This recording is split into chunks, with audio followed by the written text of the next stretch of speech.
Good evening. This is the August 5th monthly meeting of the Boston Civic Design Commission. It is now called to order. My name is Mimi Love. I am the chair of the BCDC. I'd like to thank the commissioners for donating their time, sharing their valuable insights, and shaping the city of Boston into a more beautiful, sustainable, and equitable city for all of its citizens. The open meeting law requires that I notify the public that this meeting is being recorded. This audio will be made available to the public and is being recorded by the commission staff. We have a short agenda today, but before we get going, I am going to call on all commissioners present, starting with, and commissioners, as I call you, just say present. Linda Easley. Present. Jonathan Garland. Present. Shauna Gillis-Smith. Present. David Hassin. Present. Mick Young Kim. I saw Mick Young Kim. Present. Okay, there we go. Sorry about that. Anne-Marie Lubenow. Present. David Manfredi. Present. I think Commissioner Moores may be joining us in a bit. David Nagahiro. Present. Laura Solano. Present. Kirk Sykes. Present. And myself, Mimi Love. Great. So moving on to the approval of the meeting minutes. The meeting minutes for July 1st, full commission meeting, and the July 15th subcommittee meetings A and B were distributed. Do I have a motion to approve? So moved. A second? Second. Great. I'm going to call on all of you commissioners. Just say aye or nay. Linda Easley. Aye. Jonathan Garland. Aye. Shauna Gillis-Smith. Aye. David Hassin. Aye. Mick Young Kim. Aye. Kathy Kotorides. Aye. Anne-Marie Lubenow. Aye. David Manfredi. Aye. David Nagahiro. Aye. Laura Solano. Aye. Kirk Sykes. Aye. And myself, aye. The meeting minutes are approved. So we're going to go straight into project review. And so we have a presentation. This will be the 5th time that we get to see 181 West 1st Street project in South Boston. The last subcommittee was on July 15th, and we had commissioners Hassin, Lubenow, Nagahiro, and Solano that attended. There was a prior meeting in May where Kotorides, Lubenow, Sykes, myself attended. So we'd like to hear your voices first. And with that, we will allow the proponents to present their materials. Good evening, commissioners. Thank you for having us. My name is Peter Zagorianakis, and I'm with my team, Ron Bennett, who's the architect, Erica Bushman, who's also one of our architects, and Michael D'Angelo, who's our landscape architect. And I'm going to begin the presentation, and then I'll turn it over to Michael. This project is in South Boston, right in the convention center. It started in 2014, where we were approved for 97 units as of right project, and then we restarted it in 23 and has run many meetings from the neighborhood, through the neighborhood, BPDA and BCDC, and now here we are at this BCDC full committee meeting. From our time in January till now. Peter, sorry to interrupt you. Are you sharing your screen? I thought I was, but I guess I'm not. Thank you. Thank you. I guess I'm not. Hold on.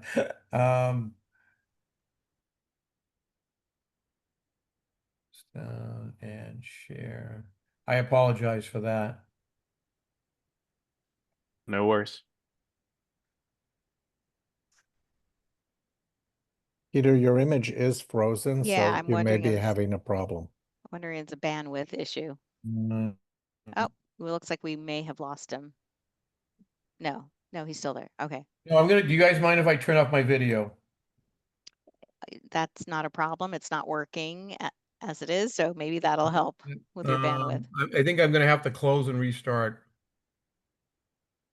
Would one of your associates be able to share the presentation while you talk to it?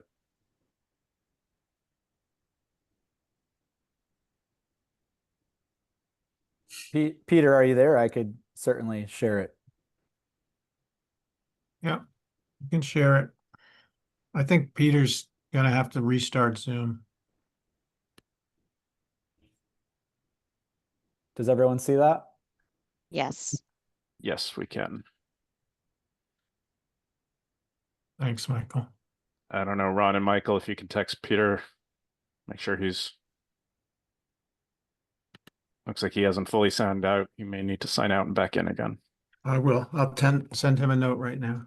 Thanks. Oh, he's calling. Hi, Peter.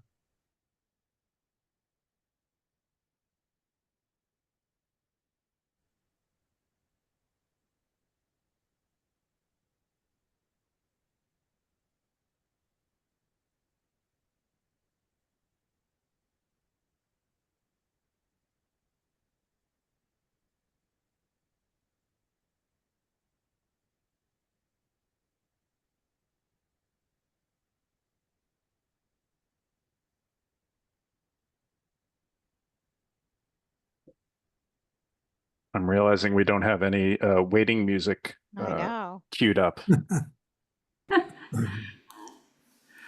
I think that could take a while to agree on what that music should be. So Exactly. silence might be the best solution. City of Boston approved elevator music. Yeah. That could take a full we year, could- I think. It was a huge discussion in our office, I can tell you that. Went on for weeks. Oh, Where'd you geez. guys land, David? Oh, you'll have to call and Do be I put on wanna hold to know? find out. We could, Peter's having technical difficulties. He asked me to get started. We're going to hand it off to Michael pretty quickly, early in the presentation, so Michael can take over from there, and then we can go circle back to the building itself. So it's great. Ron, if you thank could just all. try to do full screen, if that's Yeah, available, that would Michael, be can you helpful. do that, please? Michael's got it.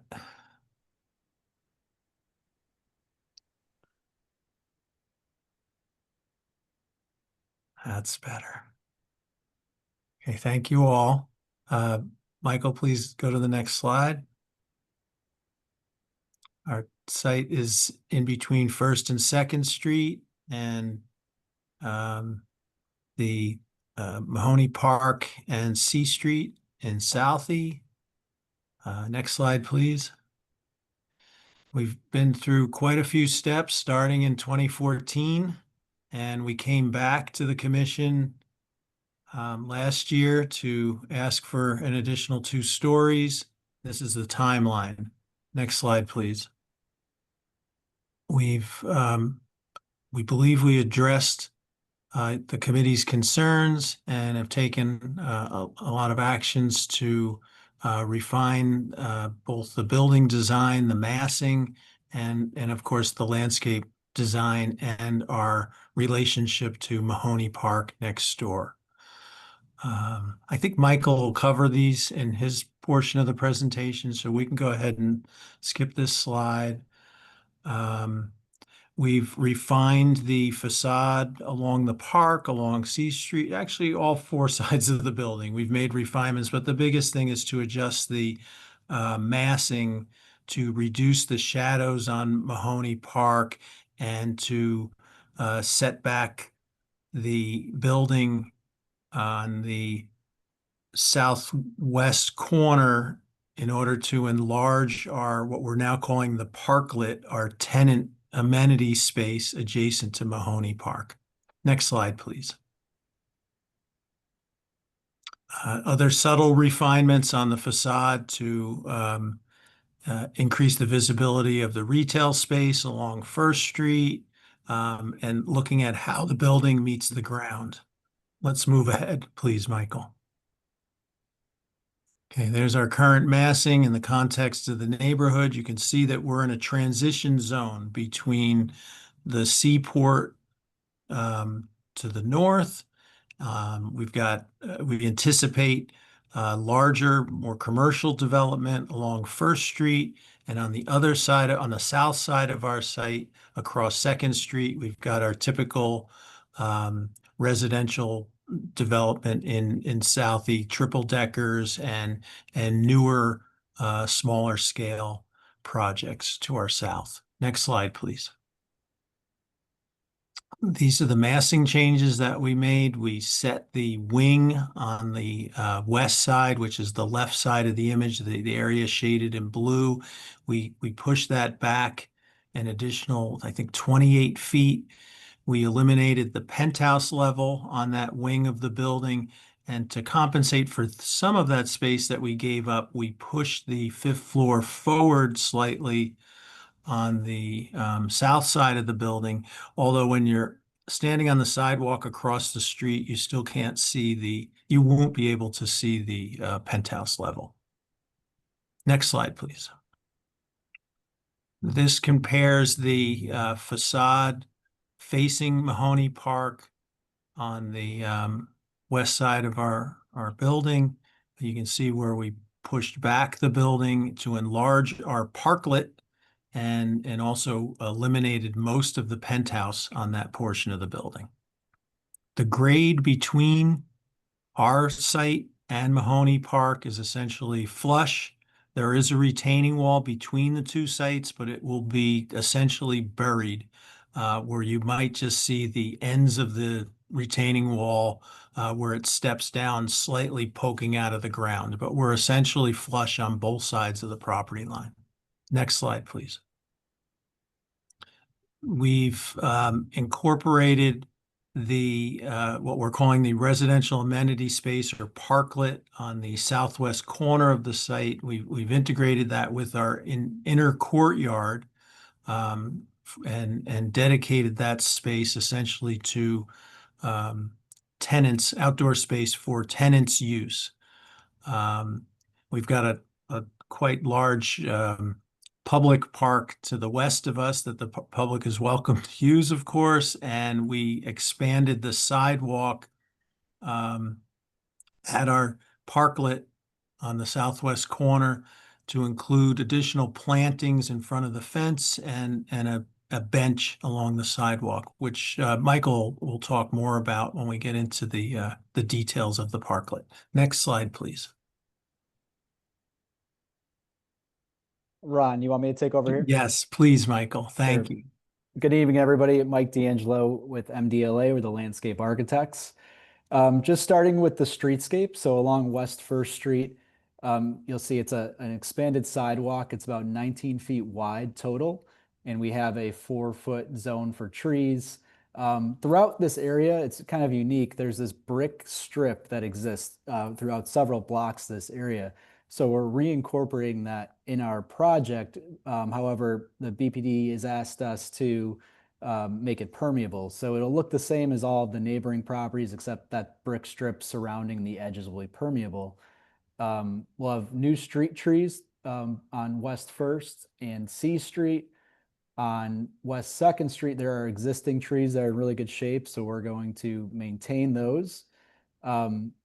Focusing on sidewalk width, so 19 feet on West 1st Street, generous frontage zone with area for cafe seating where we'll have some retail space.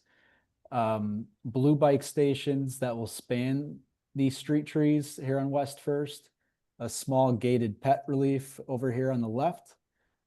As we work our way up C Street, we'll have about 3 feet along the building for planting. And then that same streetscape treatment I described for West 1st Street. When you get up onto West 2nd Street, again, we have existing trees. We're incorporating planting along the building. And at our new parklet that Ron was describing, there was just some discussion earlier on and in earlier iterations about whether this should be public or private. And I think throughout the process, we've determined that this should really be a private space for the residents to use. And especially since there's this large Mahoney Park next door, and there's a good amount of separation between it, about 30 feet, 40 feet to the pathway. So between that separation and the existing plantings and the new plantings that we're planting along this edge, we have a nice kind of private space for our residents, but it will kind of blend together visually in terms of green kind of coming together, which is really nice.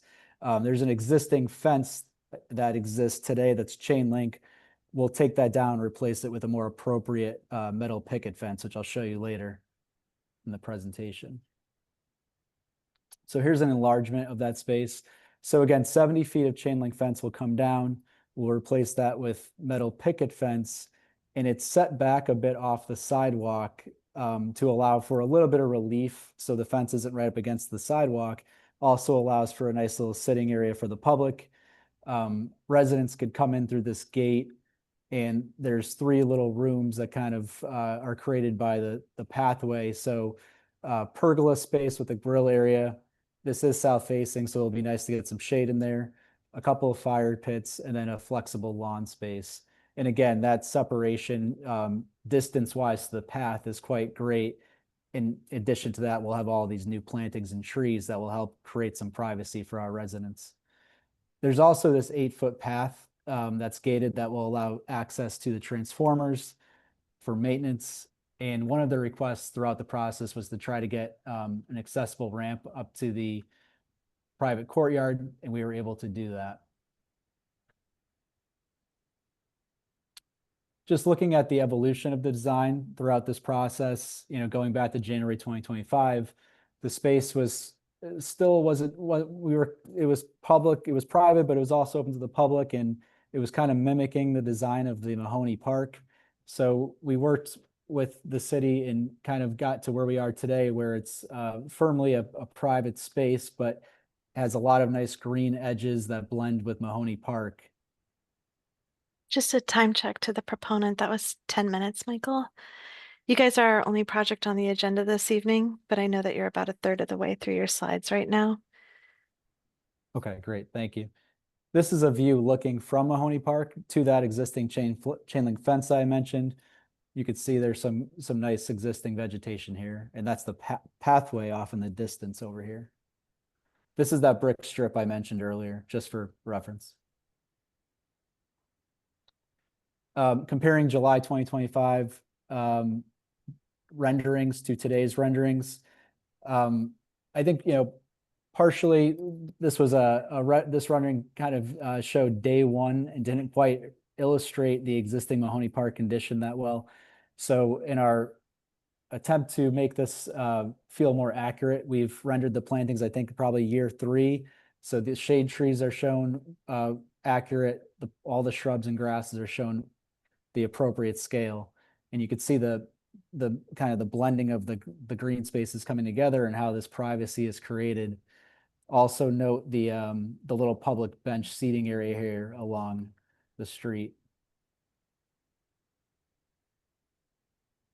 And here's just another full view of that.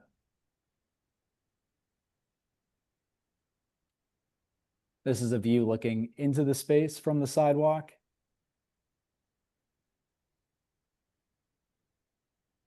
And Ron, I'll turn it back over to you. I'll actually take it from here, Michael. I'm back. Sure. Sorry about that, guys. So there was some questions during various subcommittees and full committee meetings about the internal space of the courtyard. So here we've detailed the interior space to show that we've got quite a large courtyard in the middle that separates us from the 186 building. The other thing, when we brought that parklet back 29 feet, that also opened up that wall of 186 West 2nd Street completely open to 2nd Street. Next slide, please. This is a 3D model of the interior courtyard to show you our balconies in the interior courtyard and the separation between the buildings. Next slide, please. Just a different viewpoint looking southeast. Next slide, please. This is the streetscape along West 2nd Street and our alignment with the other buildings along our side of West 2nd. So our 4th floor aligns with the West Square building, which is across C Street from us, and the Signal building, which is across Mahoney Park from us. Our 3rd story aligns with the 186 building in the middle of us, And then our fifth story is set back, so you don't see that unless you get further down the street on West 2nd Street. Next slide, please. So this is an existing photo looking down West 2nd Street from C Street. Next slide, please. And this is a similar photo with our building in the picture. You have a 4-story building across C Street from us, which is a condo building, and you have a 4-story West Square across C Street from us. And this 3-story is 186 West 2nd Street. And then further down, you got the Chris building that was just built over the last several years. Next slide, please. This is looking a little further down, and you get a little more of the West Square and the 3- and 4-story buildings across West 2nd Street from us, existing photo. Next slide. And this is the same photo with our building in the rendering. And crisp, of course, at the end of the street here.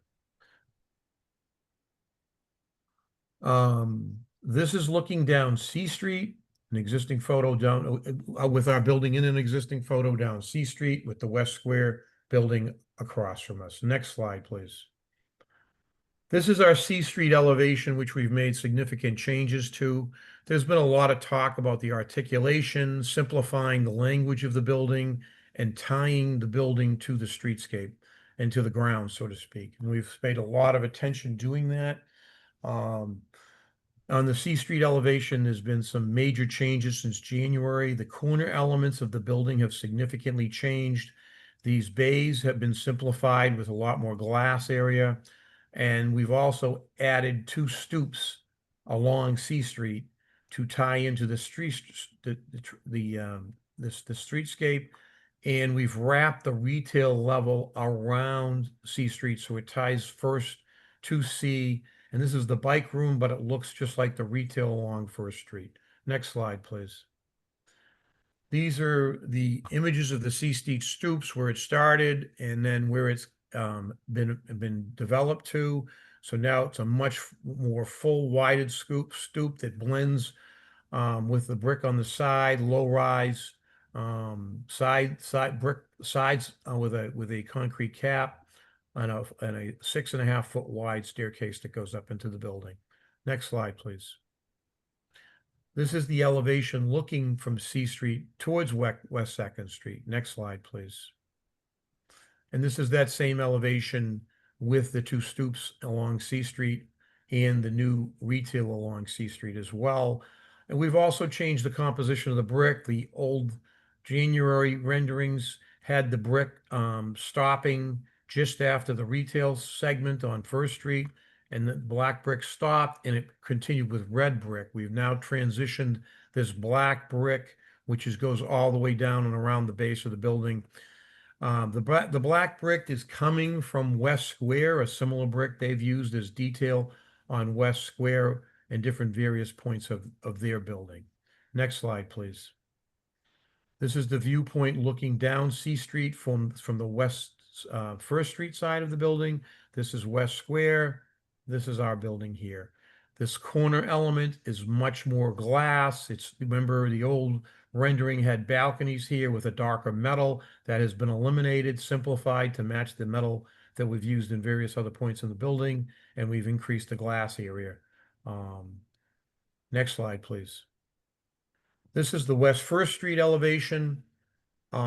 This is also completely changed. The 2 corner elements are completely changed. The center entrance is changed, as well as the articulation in the building itself and the retail along the first level. Next slide, please. This is the viewpoint looking down First Street, and this is the signal building down at the end here. Next slide.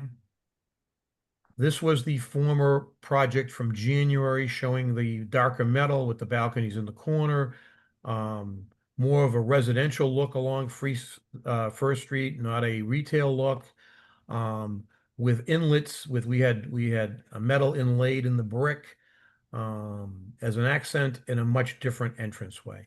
Next slide, please. This is the updated version now, where the corners have been changed. The retail along First Street has been completely changed. The articulation, the entire face of First Street has been changed, and the entrance has been completely changed. much simpler, but it's also much more cohesive.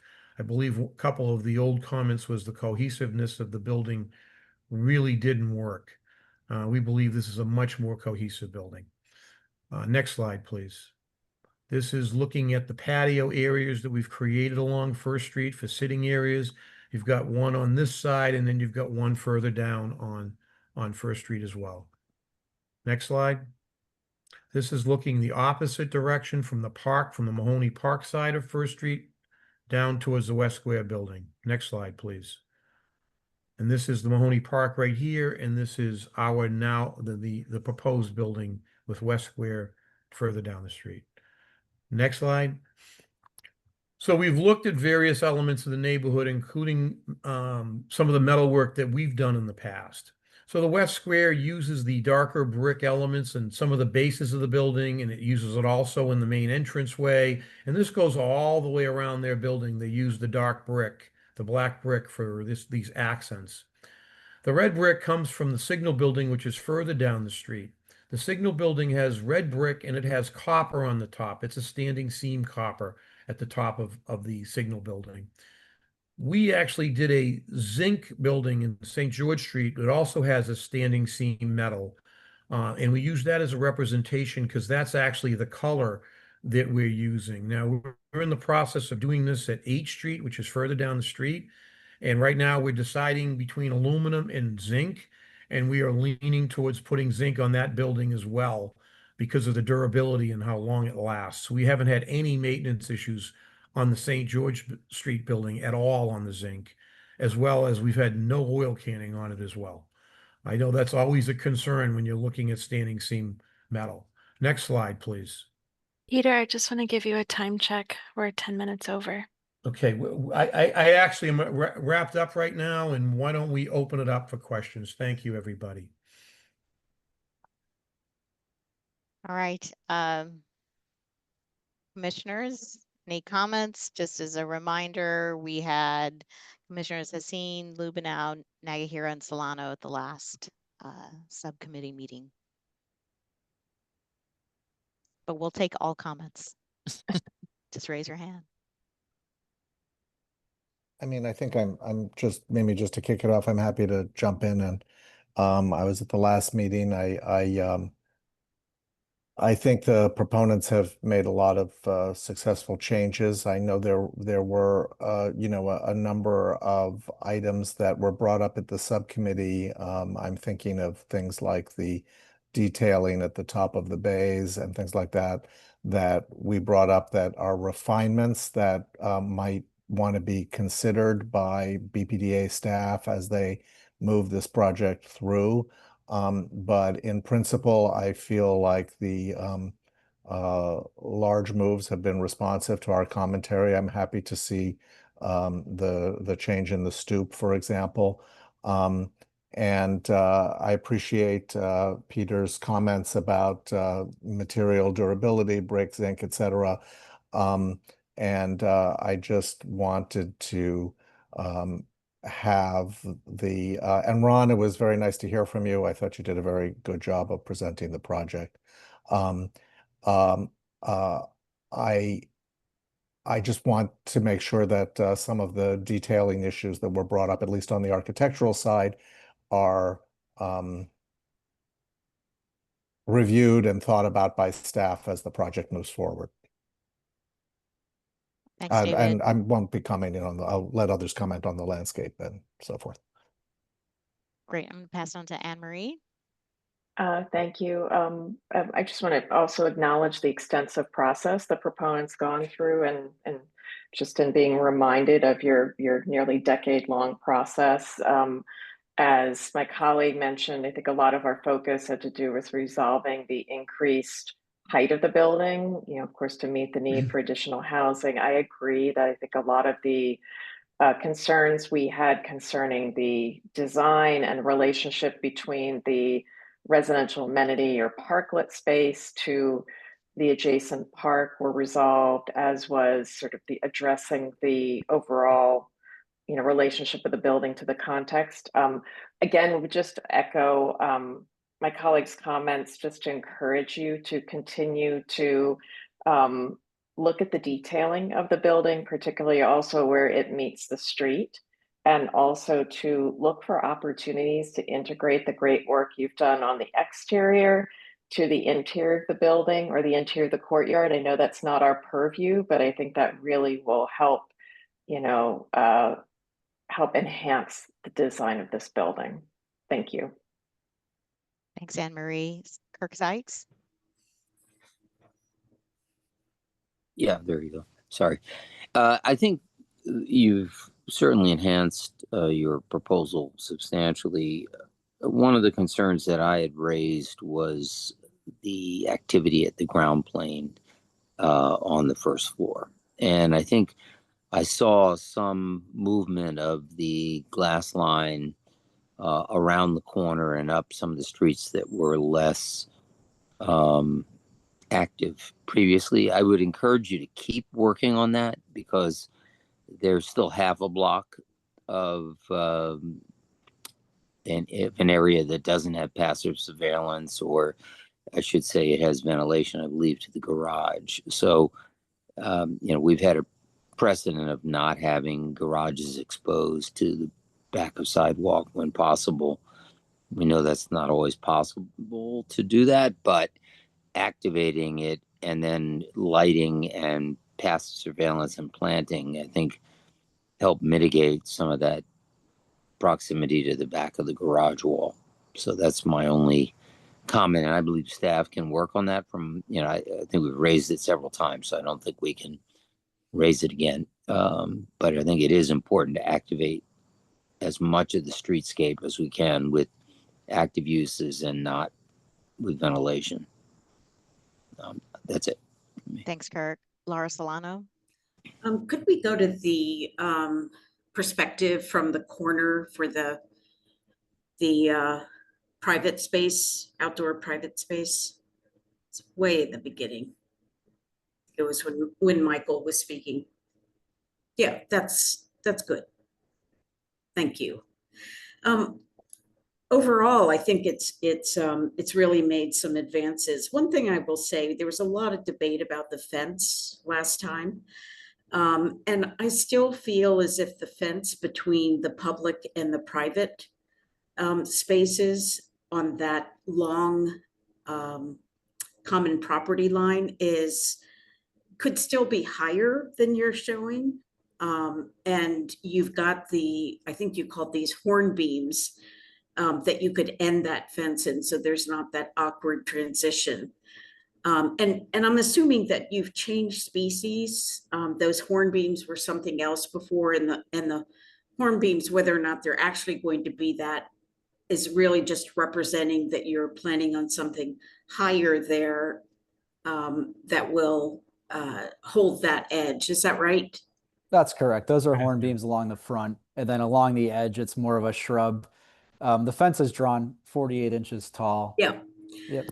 Yeah, I would suggest thinking about raising that, again, that long axis there, just to kind of make that further separation. I think the fence type is fine. And one thing you're showing is that you're going to let the landscape kind of go back and forth, the boundary of that fence, which I think is nice. And I hope you can hold to that. I had a question, maybe in the plan of this area. I had a question on the 8-foot path next to the building. So you have a gate there, and that gate is to allow access to the transformers, correct? Yes. On the north side of that, do you also need gates someplace to prevent somebody who's coming down from the ramp from going straight, or is it okay for them to go straight past those transformers? No, they can go straight. They can go straight. Okay.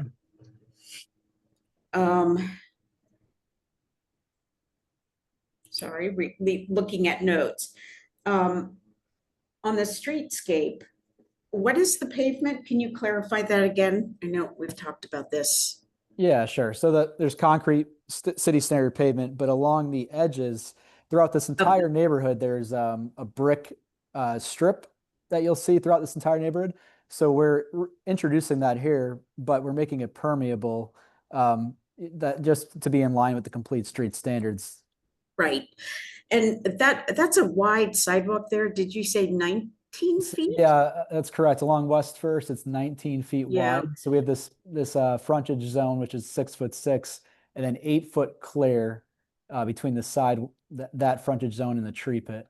Yeah, the tree pits are pretty small, right? They're only 4 feet 4 deep. by 8. Right. Is there the 4 foot is always, of course, the tricky one because that's pretty limiting for street trees. Are you planning on doing anything in particular on the street trees in general, like structural soil or something that really gives these guys a chance? Yes, yeah, we presented a structural soil diagram to the BPDA during the process. So they'll have a continuous trench underneath the pits, and kind of connecting each tree will have a continuous trench of structural soil. Okay, that'll help. And then you mentioned the planted beds along the public sidewalks as being, did I hear this right, as curbless? Yes, that was a request that came about throughout the process. They were previously curbed. Yeah, the only thing I worry about, and maybe you can go back and discuss it with this, is the salt damage that's inevitably going to occur there. And while curbs don't completely stop that, they certainly help it. Right. And although I sort of remember, I think it was Peter last time who said that you had some pretty tough plants there. I'm not remembering what that is, but you might check their salt tolerance as well. Sure. The interior space, I'm just going to make one comment. I don't really think that's under our purview, though I may be wrong. And it may be that you guys are still in the process of this, but boy, how about some shade in there? I know the buildings will do some work on that, but I think it's going to be pretty hot in there. Maybe you don't think about that. And that's really it. But thanks very much over time for having responded to a lot of different comments. Thanks, Laura. Thank you. Jonathan, Garland? Oh, thanks, Mimi. And I think nice job to the proponents for making what seemed to be very significant improvements to the overall massing. Looking at the January design until now and appreciating the setback, that I saw the additional setback for the enlarged parklet zone. I think that creates a little bit more porosity with respect to the footprint and seeing into the site. I also thought the frontage zone that you incorporated along West First Street is a good thing. I just wonder about, almost like what Kirk was talking about, the ground level and the activation, and how does that indoor outdoor experience work? And I couldn't quite tell from the renderings at the ground floor how you're thinking about distinguishing what seem to be residential units at the ground floor in addition to some of the commercial space. And is there, I'm sure at some level you'll get into retail and signage and potentially window sizing to just further define those areas. But that's something I'd be, as you work with planning, just thinking about the ground floor and adding some more clarity there. I think I was noticing on page 27, I think it was an elevation, but it seemed like there was a more clear delineation of base, middle, top with respect to the architecture. You could really start to see, I like the iron spot brick addition to the base, carrying the red brick along the body. And I also applaud you for a building of this size, keeping the material palette, at least on the street facing facades, to 3 materials. I think that really allows the massing and the depth to be appreciated, and the simplicity is evident there. So I think all in all, it was nice, well-received project. Thanks. Thank you, Jonathan. David Manfredi? Yeah, Jonathan just, his last comment was going to be my first comment. I really do appreciate the discipline with the material palette. This is a building that has frontage on four public sides, 3 streets in the park. And there's often been the tendency to try to find a different material for all sorts of different exposures. And I really do appreciate 2 things here. I think you've made the corners so much stronger, and I really do appreciate the simplicity of the palette. It's strong and simple, and I think the building will be a really nice addition to this neighborhood. It has a really nice sense of substance and like I say, discipline about it. So thank you, and thanks for your responsiveness here. Thank you, David. Shauna? I'll be pretty quick about this. I haven't seen this since we went to full committee. Seems like a year ago almost. And I do think it's made significant changes. It's a much richer project, and I did read in the notes that the shadow is no different on the park than what was previously approved. So I appreciate that. And in terms of the landscape, I think that edge, Michael, very nice park. I think the edge between it's a little hard to tell from the rendering. I think it sort of needs to do both. I think it needs to blend, but I think it also needs to read as something distinct. And I think it does in plan more so than the perspective. I think the perspective is a little blurry and confusing, but I think it's quite workable. I think this using the spaces in a nice way. I'll again, like my former colleagues, I'll talk about the thing that we shouldn't really talk about, which is the inner courtyard. I think they look like they're almost done by 2 different hands.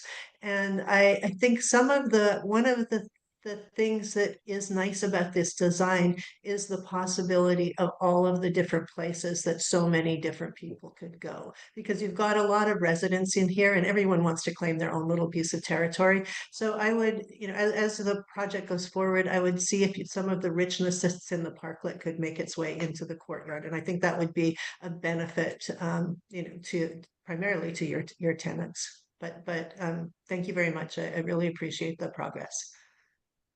Thanks, Mimi, Shauna. I don't know how to raise my hand. Oh, raising your voice is just as good. Okay, Go ahead. great. I think I'm the last, or maybe other people want to speak, but I saw this maybe 2 subcommittee sessions before, and I think there's really a lot of improvement that's happened to the project. And I think that the project overall, if we just kind of went up 20,000 feet, is going to be, as David said, a real addition to this neighborhood. So I want to just compliment the team. I know you've gone through a arduous process, and thank you for the great work you've done. I think this is really going to be handsome kind of development. So I'm sure all of the details that have been brought up will be ironed out as the project moves forward. But thanks again. Thanks, McYoung. I seeing no other hands. I do have a couple of comments. I will acknowledge the evolution of this project has really, substantially changed and improved over time. So I think kudos to the team for really listening and making changes. There's 2 comments that are just considerations as you've developed this project. And one is if you could go to slide 23, looking at the elevation on West 2nd Street. I'm just struck by this, the idea of judiciously using your material, especially if you're going to zinc. And I'm wondering if on this elevation where you change from brick at the 3rd level to zinc at the 4th level, if that really should just be brick. This is a one anomaly, and I know you did it in the notion of transitioning to the smaller scale buildings, but it's also the only place where you have the zinc flush with the brick. And I would just, encourage you as you work with the planning department to study that upper floor, with the exception of the bay windows. Well, not the upper floor, but you know what floor I'm talking about, not the penthouse floor, but the 4th floor as a brick material too. It's the only place you do this, and I wonder if consistency is better in here. And then my other comment has to do with, if you maybe you go to your thank you slide at the end, it has the retail. I still worry about the floor to floor height of this retail, and not because of the articulation of the architecture, which I think is clever. You've raised that canopy level to suggest that the retail is higher, but it's physically not. And when retail isn't high enough, it doesn't work. And so I'm worried a little bit about that. And if you can find a way to gain more height, even inches, will go a long way in making it a successful retail space for various programs to go in that space. Those are my comments. I'm not seeing any other hands. So commissioners, do we have a motion? Do we need public comment or no? Yes, we do. Thank you, David. Commissioners, at this time, we would like to invite any members of the public who wish to contribute public testimony to raise your digital hand, and staff will call on you. Press *9 to raise and lower your hand, *6 to mute and unmute yourself. Please state your name and any relevant project affiliation information, and please keep your comments to 2 minutes.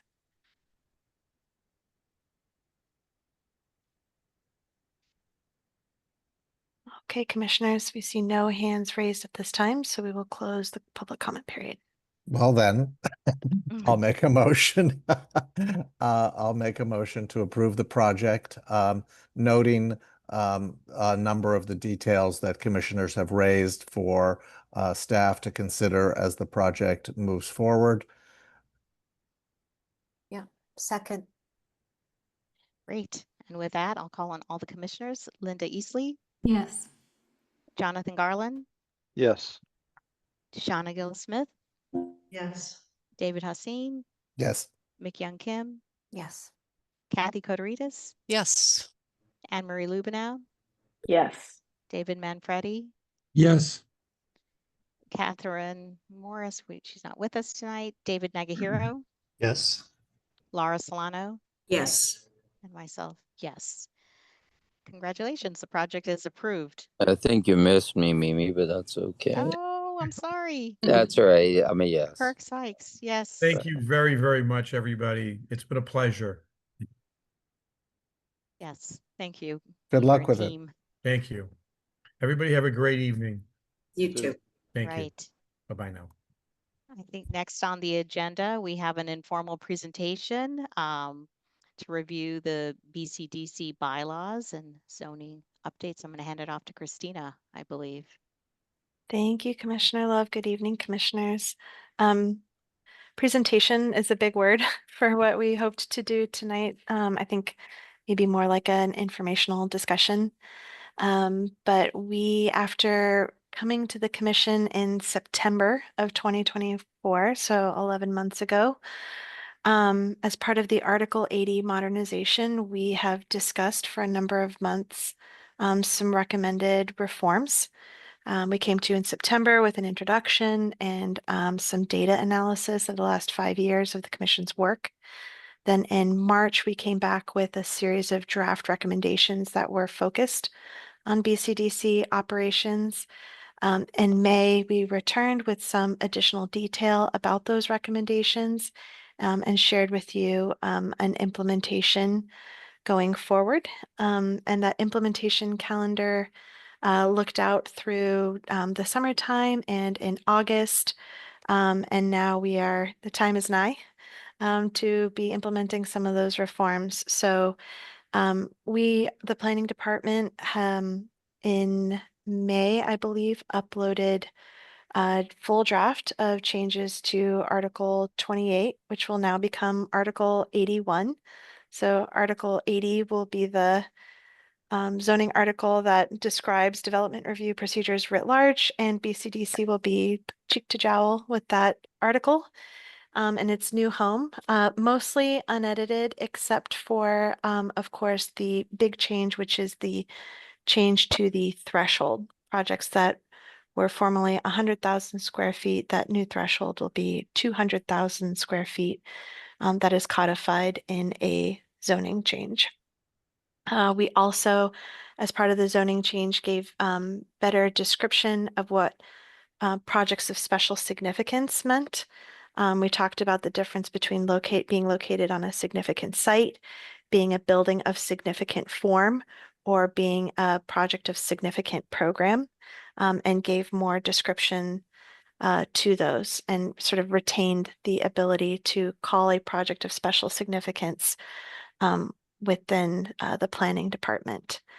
So no other real changes were proposed to the zoning, but we also promised that some of the reform was better suited, frankly, to being implemented via bylaws, which we have now circulated to the commission for your consideration.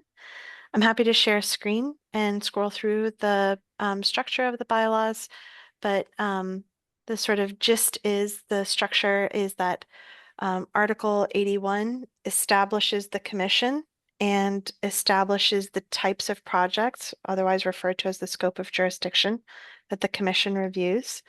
The bylaws then encode how the commission sort of conducts its work. Not all of the how is necessarily encoded by bylaws. Some of the how is just kind of the daily operations, you know, presentations are 10 minutes long. They should typically cover this type of content. The way that we assign commissioners to design subcommittees, we didn't think that any of those things needed to be described in bylaws. It's just how we work. We are continuously working to improve those things. But two important changes were drafted in these bylaws. One is how the commission issues its recommendations, and the other one is the proposed meeting limits. And so I'm going to share my screen. I know it's a little bit boring to look at a text document, but I just wanted to get everyone oriented to these since this will be the first time that you're seeing this. Can everyone see my screen here? You're looking at a tab of text bylaws. Okay. So as I said, the structure is that the purpose of the commission, its composition, and its scope of jurisdiction, all of those things live in zoning. And so we don't repeat them in the bylaws. We simply refer to their existence in zoning. The next section focuses on recommendations.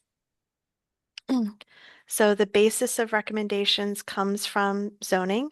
They are ratified by a simple majority vote of the commissioners present and not recused on a matter. So that's not different than the way that you guys do that today. The BPDA board memo should include a summary of the commission's review and any final recommendations issued. This document structures the recommendations into sort of two big tranches. Initial recommendations, what happens when a project is first introduced and the commission is deciding what to do about that project. And then when the commission's review is ending at its conclusion, which we're calling final recommendations. We've never made this distinction between types of recommendations before. Initial recommendations are issued at the beginning of the commission's review, and they're prepared in response to the concept filing, which today is the project notification form. There are other document types that are accepted as the kind of documentation of concept, but PNF is what you're most familiar with. The commissioners can make a recommendation for needed modification. That means significant change is needed, and you are issuing that recommendation, obviously, to the proponent who is presenting, but you are formally issuing that recommendation to the planning department as well. You can make a recommendation for the need for further review. That's when you send a project to subcommittee. This is just what we're formally calling it. Or you can recommend the project be approved at the BPDA board at the successful conclusion of the Article 80 development review process. That's shorthand is recommendation for approval. It is possible to issue more than one of these recommendations simultaneous. So you can recommend the project needs further modification and that the project needs further review when the project is introduced. So you're essentially issuing some instruction to the planning department about needed change and that you want to further discuss the project at subcommittee. So these are not mutually exclusive. When the project is ready to conclude its review at the commission, the commissioners will issue a final recommendation in response to the project's evolution through the review process.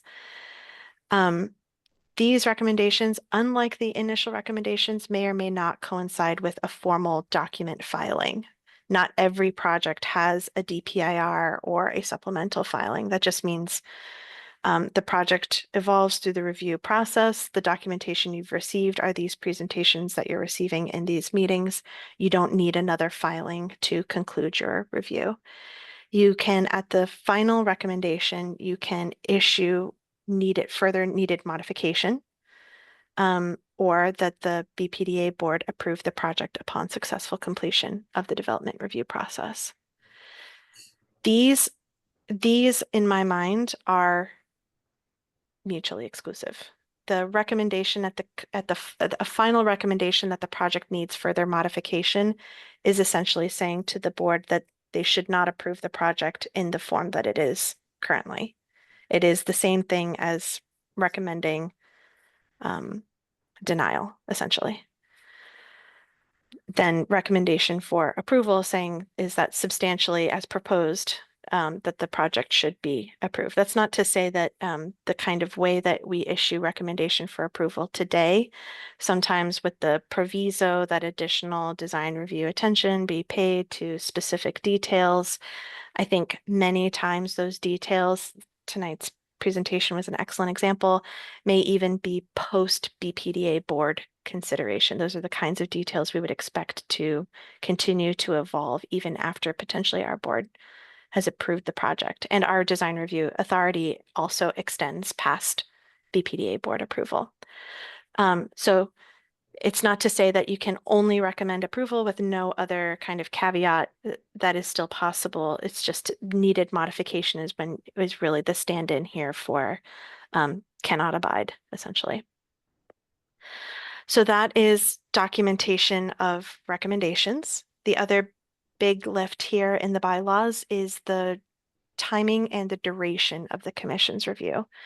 So we talked, this is from our presentation way back in April. We talked about these meeting limits, introducing meeting maximums for projects seeking 80B entitlement with up to 2 buildings, or 80C or D entitlement, or 80B entitlements for 3 or more buildings. Here you're seeing that encoded in bylaws. So the timing and duration of the commission's review should be aligned to the greatest extent possible with the planning department's review. We want them to happen almost, but not quite simultaneously.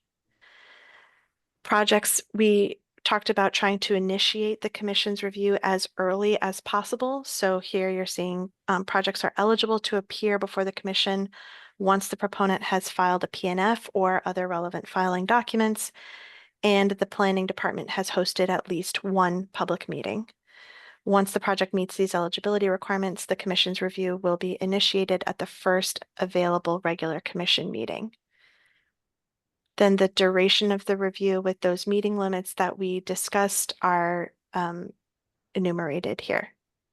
And then we said exceptionally large or otherwise exceptionally complex projects may require additional meetings at the discretion of the chief of planning and the deputy chief of urban design. This is the opportunity for the kind of custom roadmap that we discussed for the XXL projects.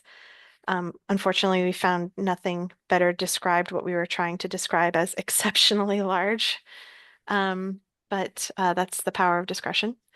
And that regardless of size or entitlement sought, these maximums may be exceeded at the discretion of the chief or the deputy chief of urban design if the proponent is deemed unresponsive to feedback provided during the review process. And that is essentially the structure of the bylaws. I want to say that we are happy. I'm going to stop sharing here. In addition to the bylaws, so we wanted to introduce them all to you tonight, field questions that folks might have. This is a first draft. We are certainly open to making edits, but hopefully folks here feel like this is directly codifies things that you've heard of previously. The zoning that I circulated is going to the Zoning Commission on August 13th. There was an extensive public review process over the summer. We posted the zoning text in full with kind of annotations running in the side. I think I also forwarded to you all the comments that the planning department received in response to that zoning. Two of those comment letters were specifically attention to zoning changes related to BCDC. That was part of that report. And so we are looking forward to petitioning the Zoning Commission on the 13th. These bylaws are sort of ready for us to discuss and adopt on a timeline that folks here that we should also discuss. I think if folks feel comfortable, we would hope to ratify these at a monthly meeting in short order. But of course, want to leave ample opportunity for discussion. There are, go ahead, Kirk. Sorry. I can't raise my hand, so That's okay. I'll wait my turn. I just want to say the only other thing that we are working on are creating how-to guides for proponents and the public. So some things that are changing that are not documented in bylaws or zoning. So one of those is how we are handling public comment. That is going to be a change to the BCDC website, and it's going to be a communications exercise. As part of, the broader rollout of Article 80 modernization, but on the BCDC website, there will be a how-to guide for public comment. There will also be a how-to guide for proponents that includes things like presentation templates that we didn't think needed to go in bylaws. So it was just more of we can continue to make these improvements on our own. I think that's all of it. Go ahead. All right, let's start with Kirk. Yeah, so Christina, thank you. I think it's a very thoughtful and comprehensive process that's taken a long time. And I was glad to hear you introducing the templates as a way for the commission to help guide how proponents provide us content to react to. One question about the move from 100,000 to 200,000 is, are there design guidelines that accompany that move? So, there are certainly things that we've talked about over the years that improve the public realm that might be codified in some early messaging to proponents that this is what the commission would want if it were reviewing this, even though it's not reviewing something that's between 100 and 200,000 square feet or lower than 200. Yes, we are drafting design guidelines. They're not specific to the BCDC. They're the planning department's design guidelines to better inform all proponents of those standards that we think should be applied regardless of the project scale. We also talked about making a sort of biannual presentation to the commission, a sort of informational presentation of all projects under review, so that the commission there's this sort of concern that we share that projects, regardless of scale, if they are highly concentrated in a specific geographic area, may have a kind of outsized impact. And so I think we wanted the opportunity to bring to you some trends that we were seeing, be they geographic, be they typological, to have a more abstract conversation, maybe once or twice a year, rather than always being on the hamster wheel of reviewing every individual project. Right. So let me just say, and I'll yield the floor to someone else. I think in our abdication of that 100,000 square foot threshold to 200,000, it would be good to get the commission's input on the design guidelines that the planning department is putting forward, so that we can be confident that we're sharing some of our concerns to you and they get responded to. So let me stop with that. Thank you. That's great. All right, that makes a lot of sense. Shauna? Oh, you're on mute. I just have a couple of points, sort of nitpicky points. Do you mind coming back to the review page, the recommendations page? So I'm clarifying that review, like subcommittee, subcommittee review is not part of the recommendations. It's in design review. So the recommendations, as I understand it, are votes.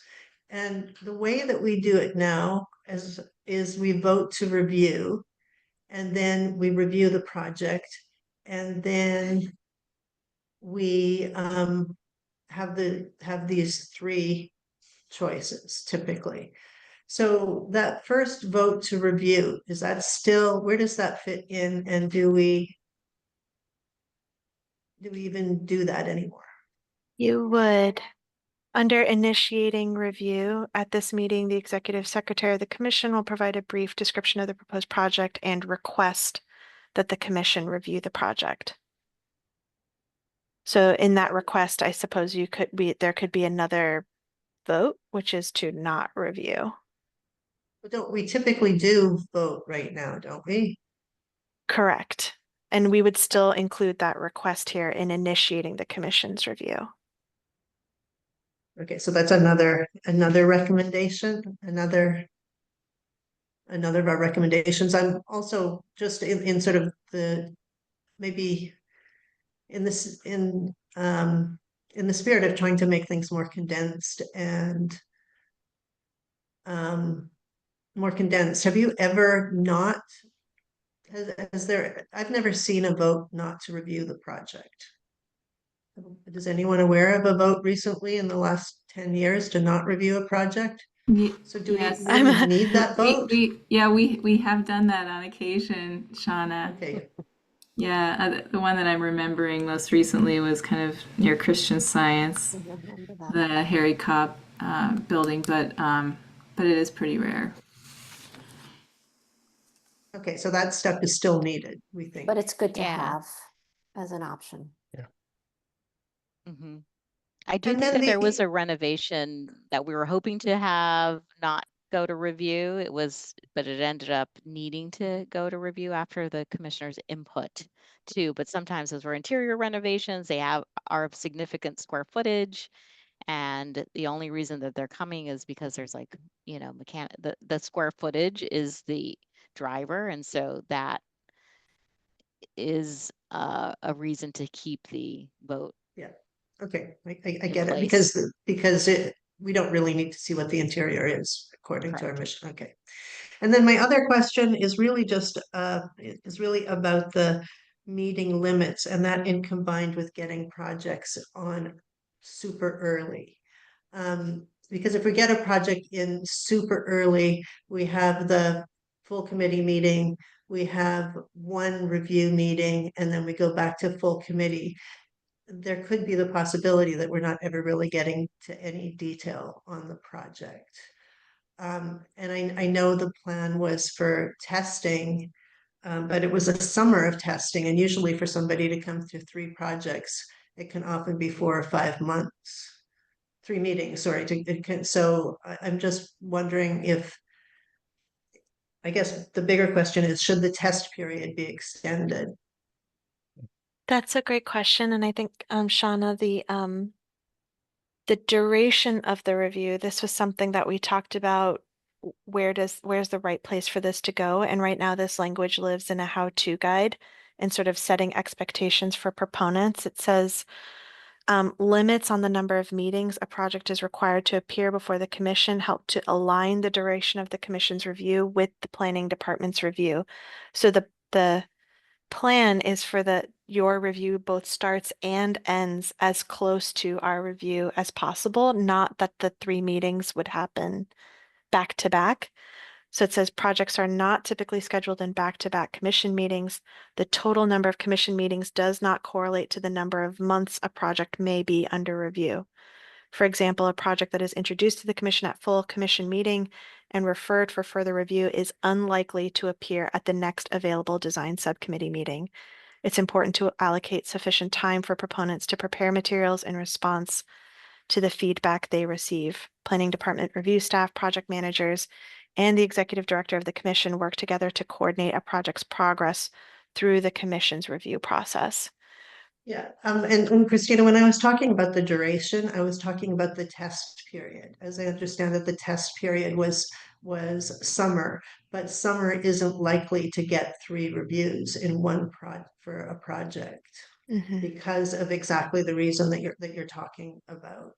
So you know, I know we're testing out these. I don't know if we finished the test or how long the test is of the.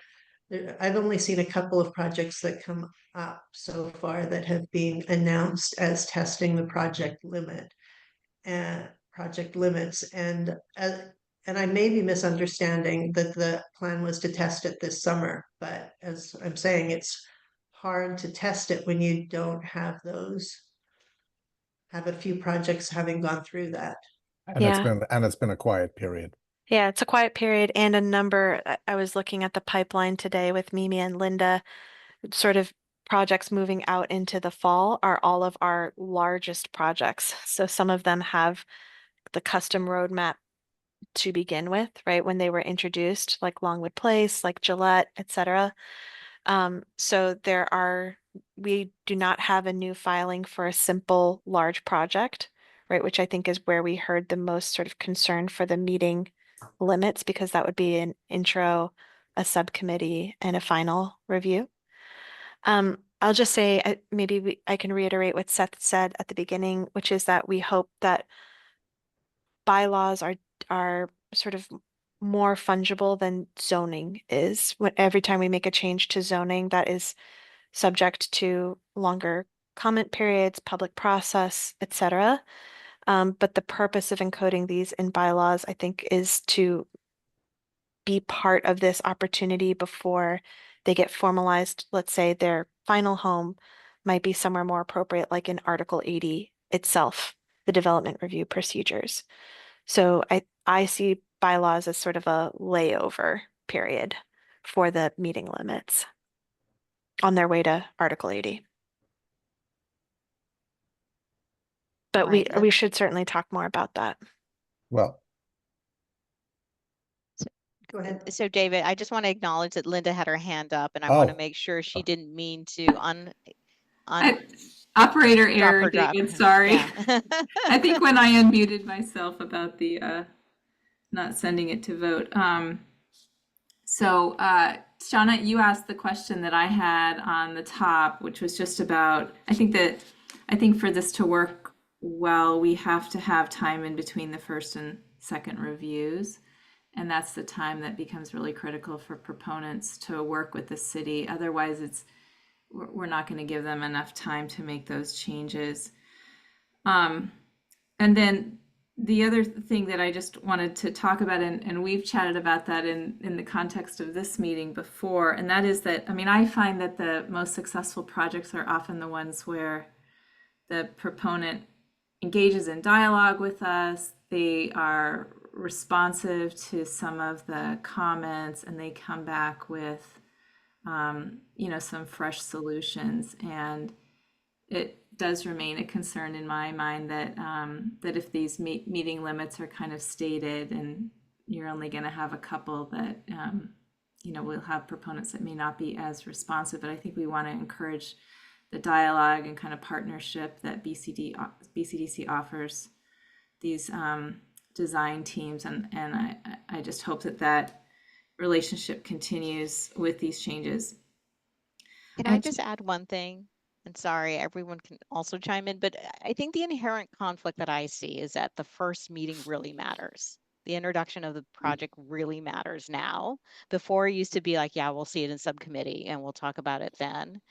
And so with that extra weight of it, we need to pay attention. We need to give them real feedback. The formality of the introduction doesn't allow for the dialogue. And I think that's where I feel like we feel cheated.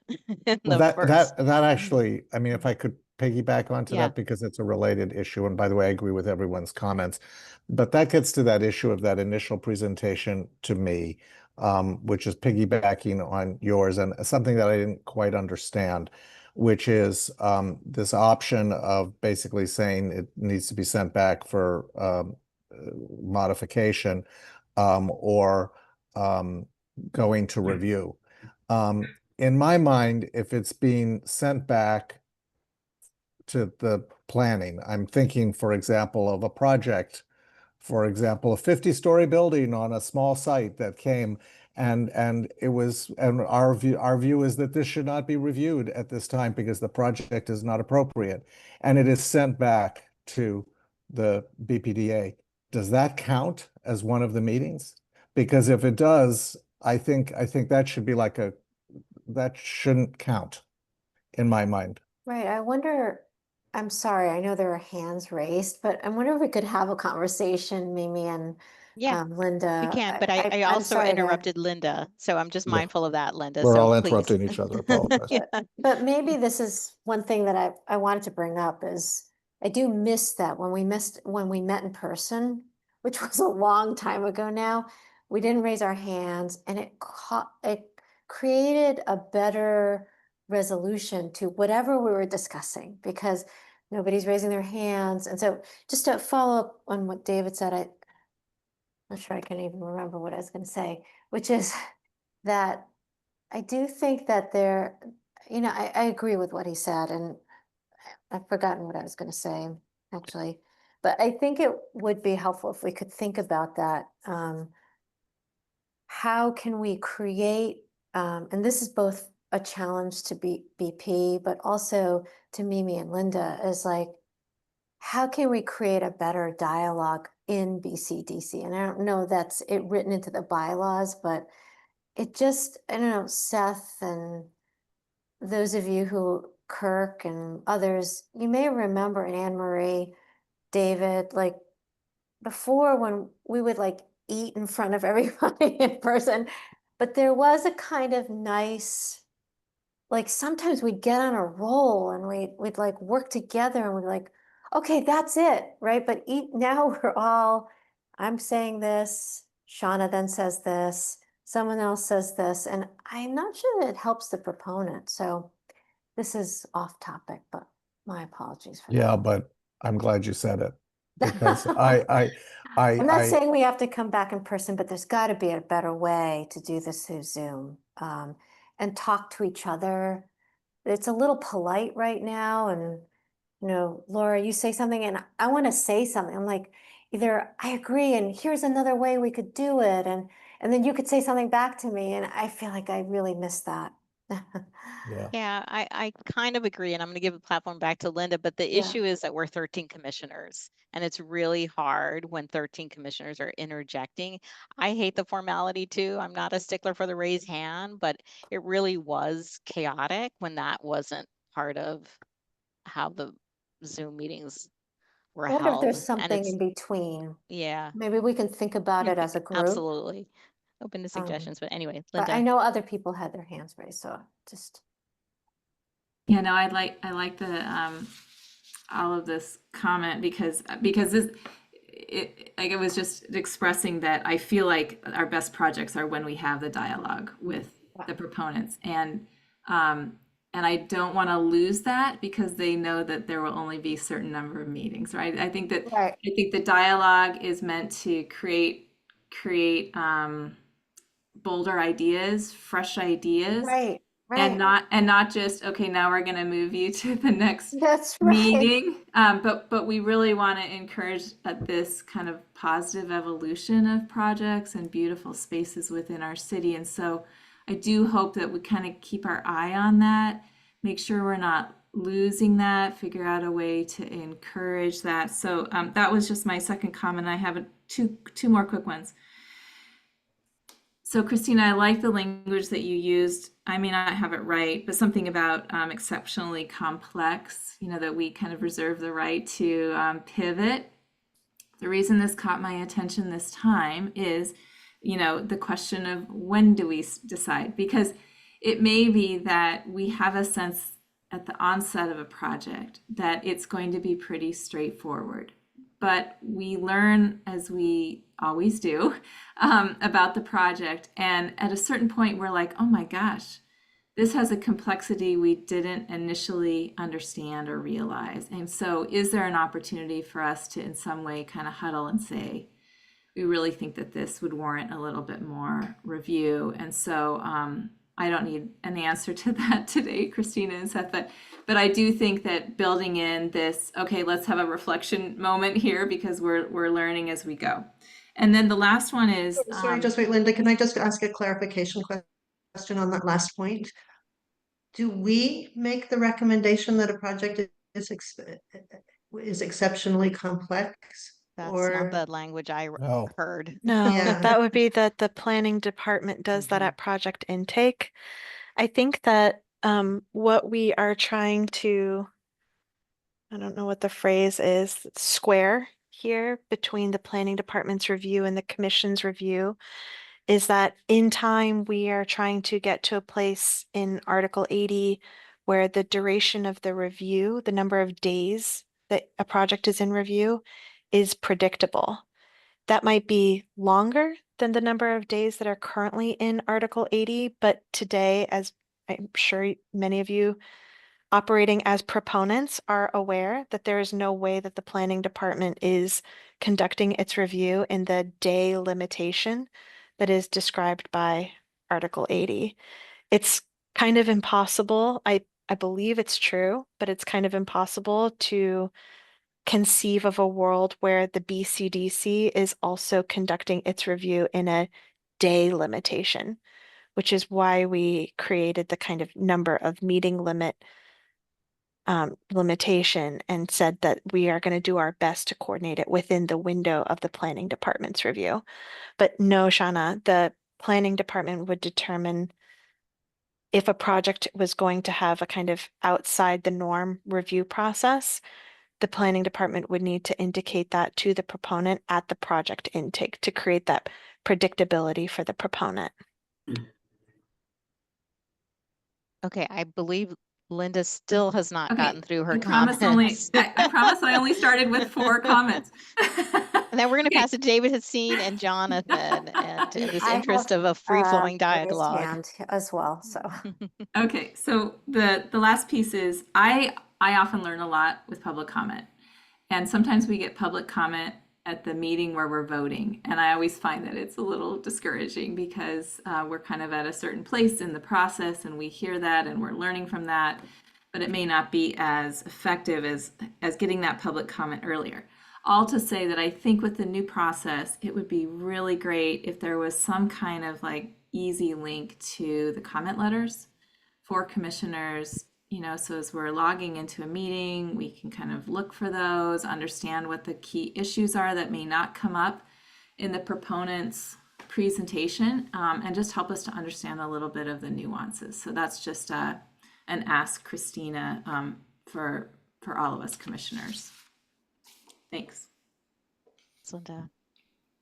Go ahead, David. Such good comments. I completely agree with Linda. That comment I think is a very important one because I think we do learn a lot from the public comment. So I'd like to second that motion.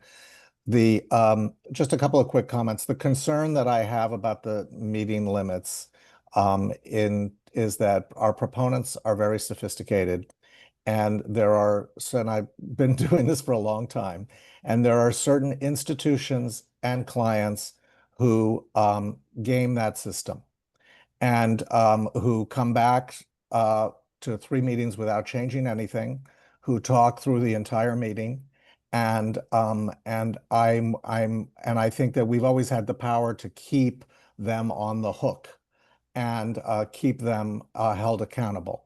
And I worry that we will lose that power. I understand what the goals are, but this does put pressure on Boston Planning to make sure that proponents are coming back with real changes and that their presentations are short enough to allow for real dialogue. If we can do that, then great, I'm all for it. But I've seen that system abused many times. So that's one comment about that.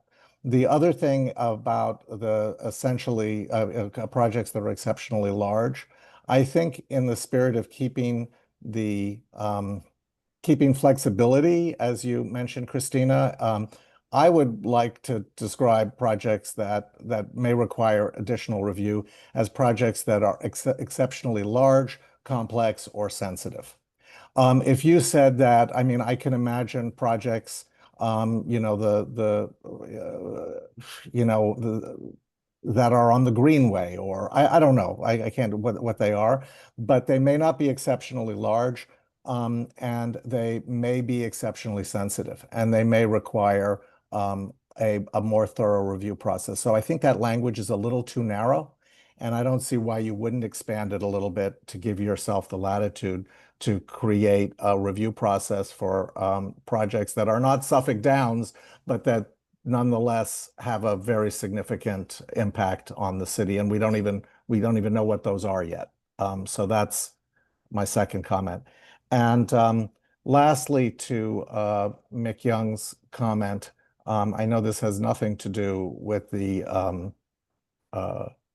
bylaws. By the way, thank you very much for this and for putting all this work together. It's very, very helpful to see it in black and white and to be able to review it. And it's very, very thoughtful. And I just want to acknowledge that. But lastly, I would like to, going back to the start of this meeting, make a plea, one more plea to Boston Planning that our monthly meetings where projects are being significant projects are being introduced, that we are kind of on the hot seat to make a decision about whether to advance them into subcommittee or to actually send them back to you and say, you know what, this is not ready for whatever reasons, that those meetings take place in person. That's it. Radical.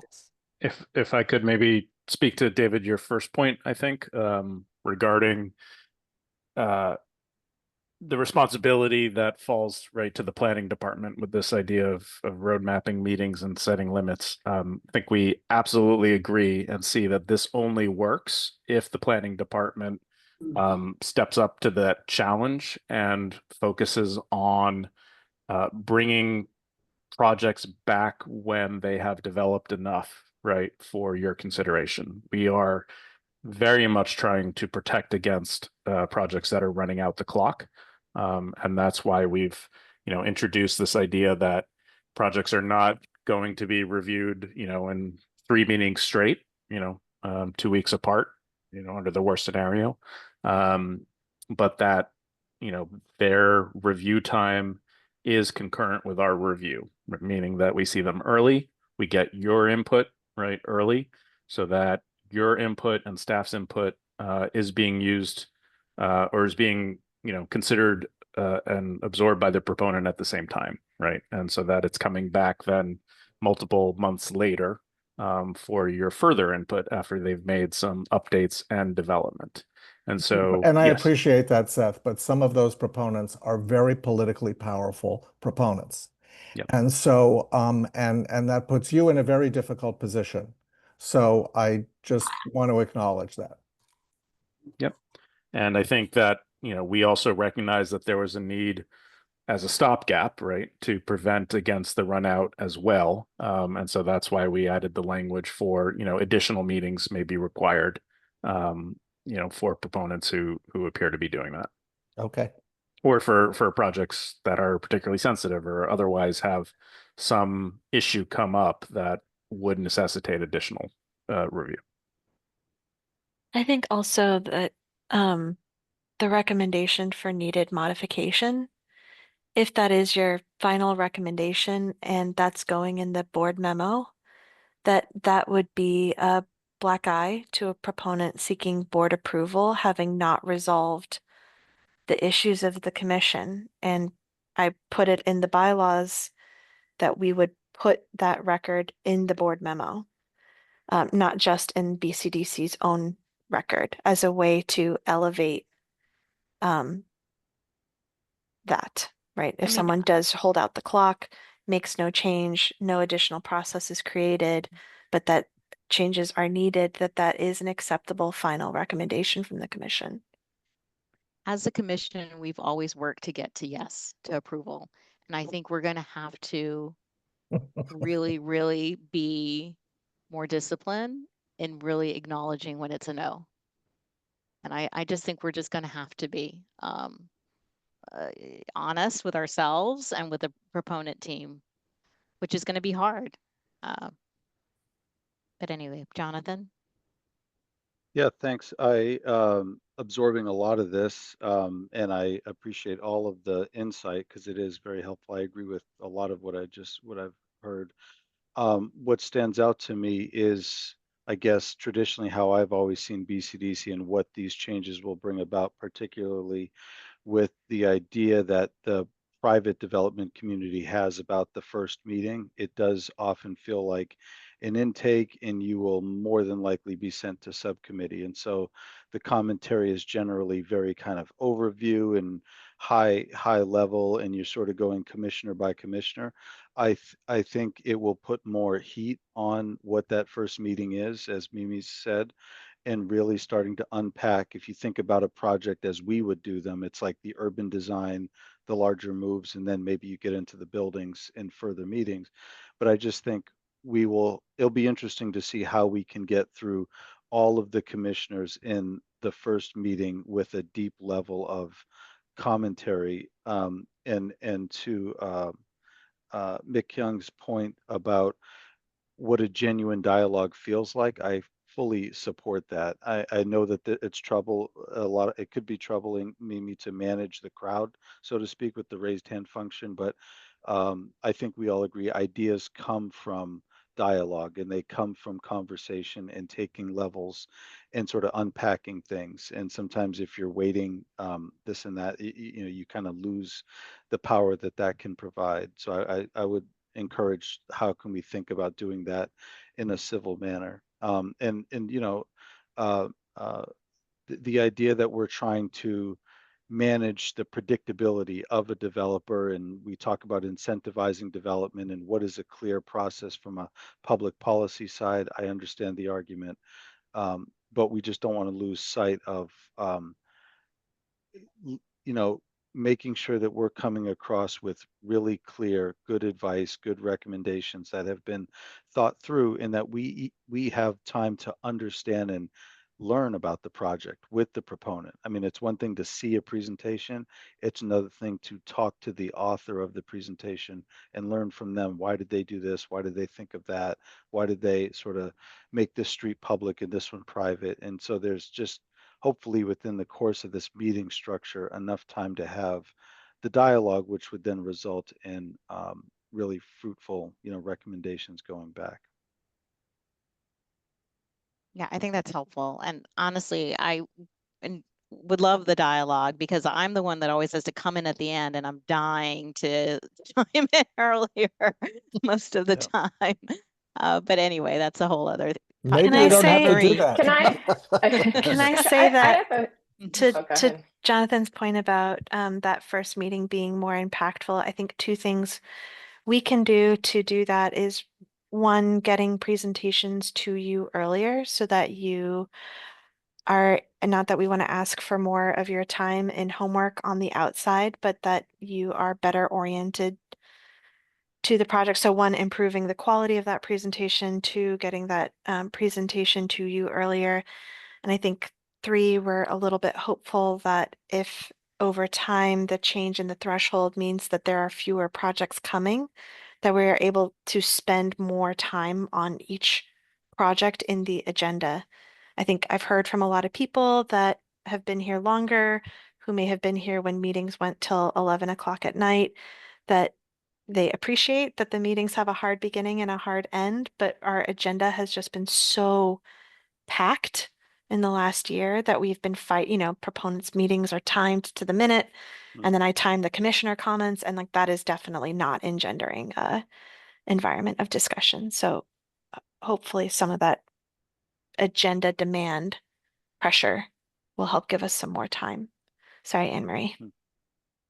Yeah, I have a few comments, but specifically, I really am sensitive to this idea of the genuine dialogue, or I would add genuine iterative dialogue. And I find myself often under these newer procedures creating a laundry list and this and this and this. And when that happens, and I find that when I hear somebody else's comments, that process or approach in and of itself precludes interactive dialogue. So, and I really do appreciate, Linda and Mimi, the challenge of moderating this group and this dialogue, but I wonder if there may be a way to provide space to discuss issues. So, if David Hassine raises a concern, does anyone else want to respond to that? Maybe providing that opportunity is one approach.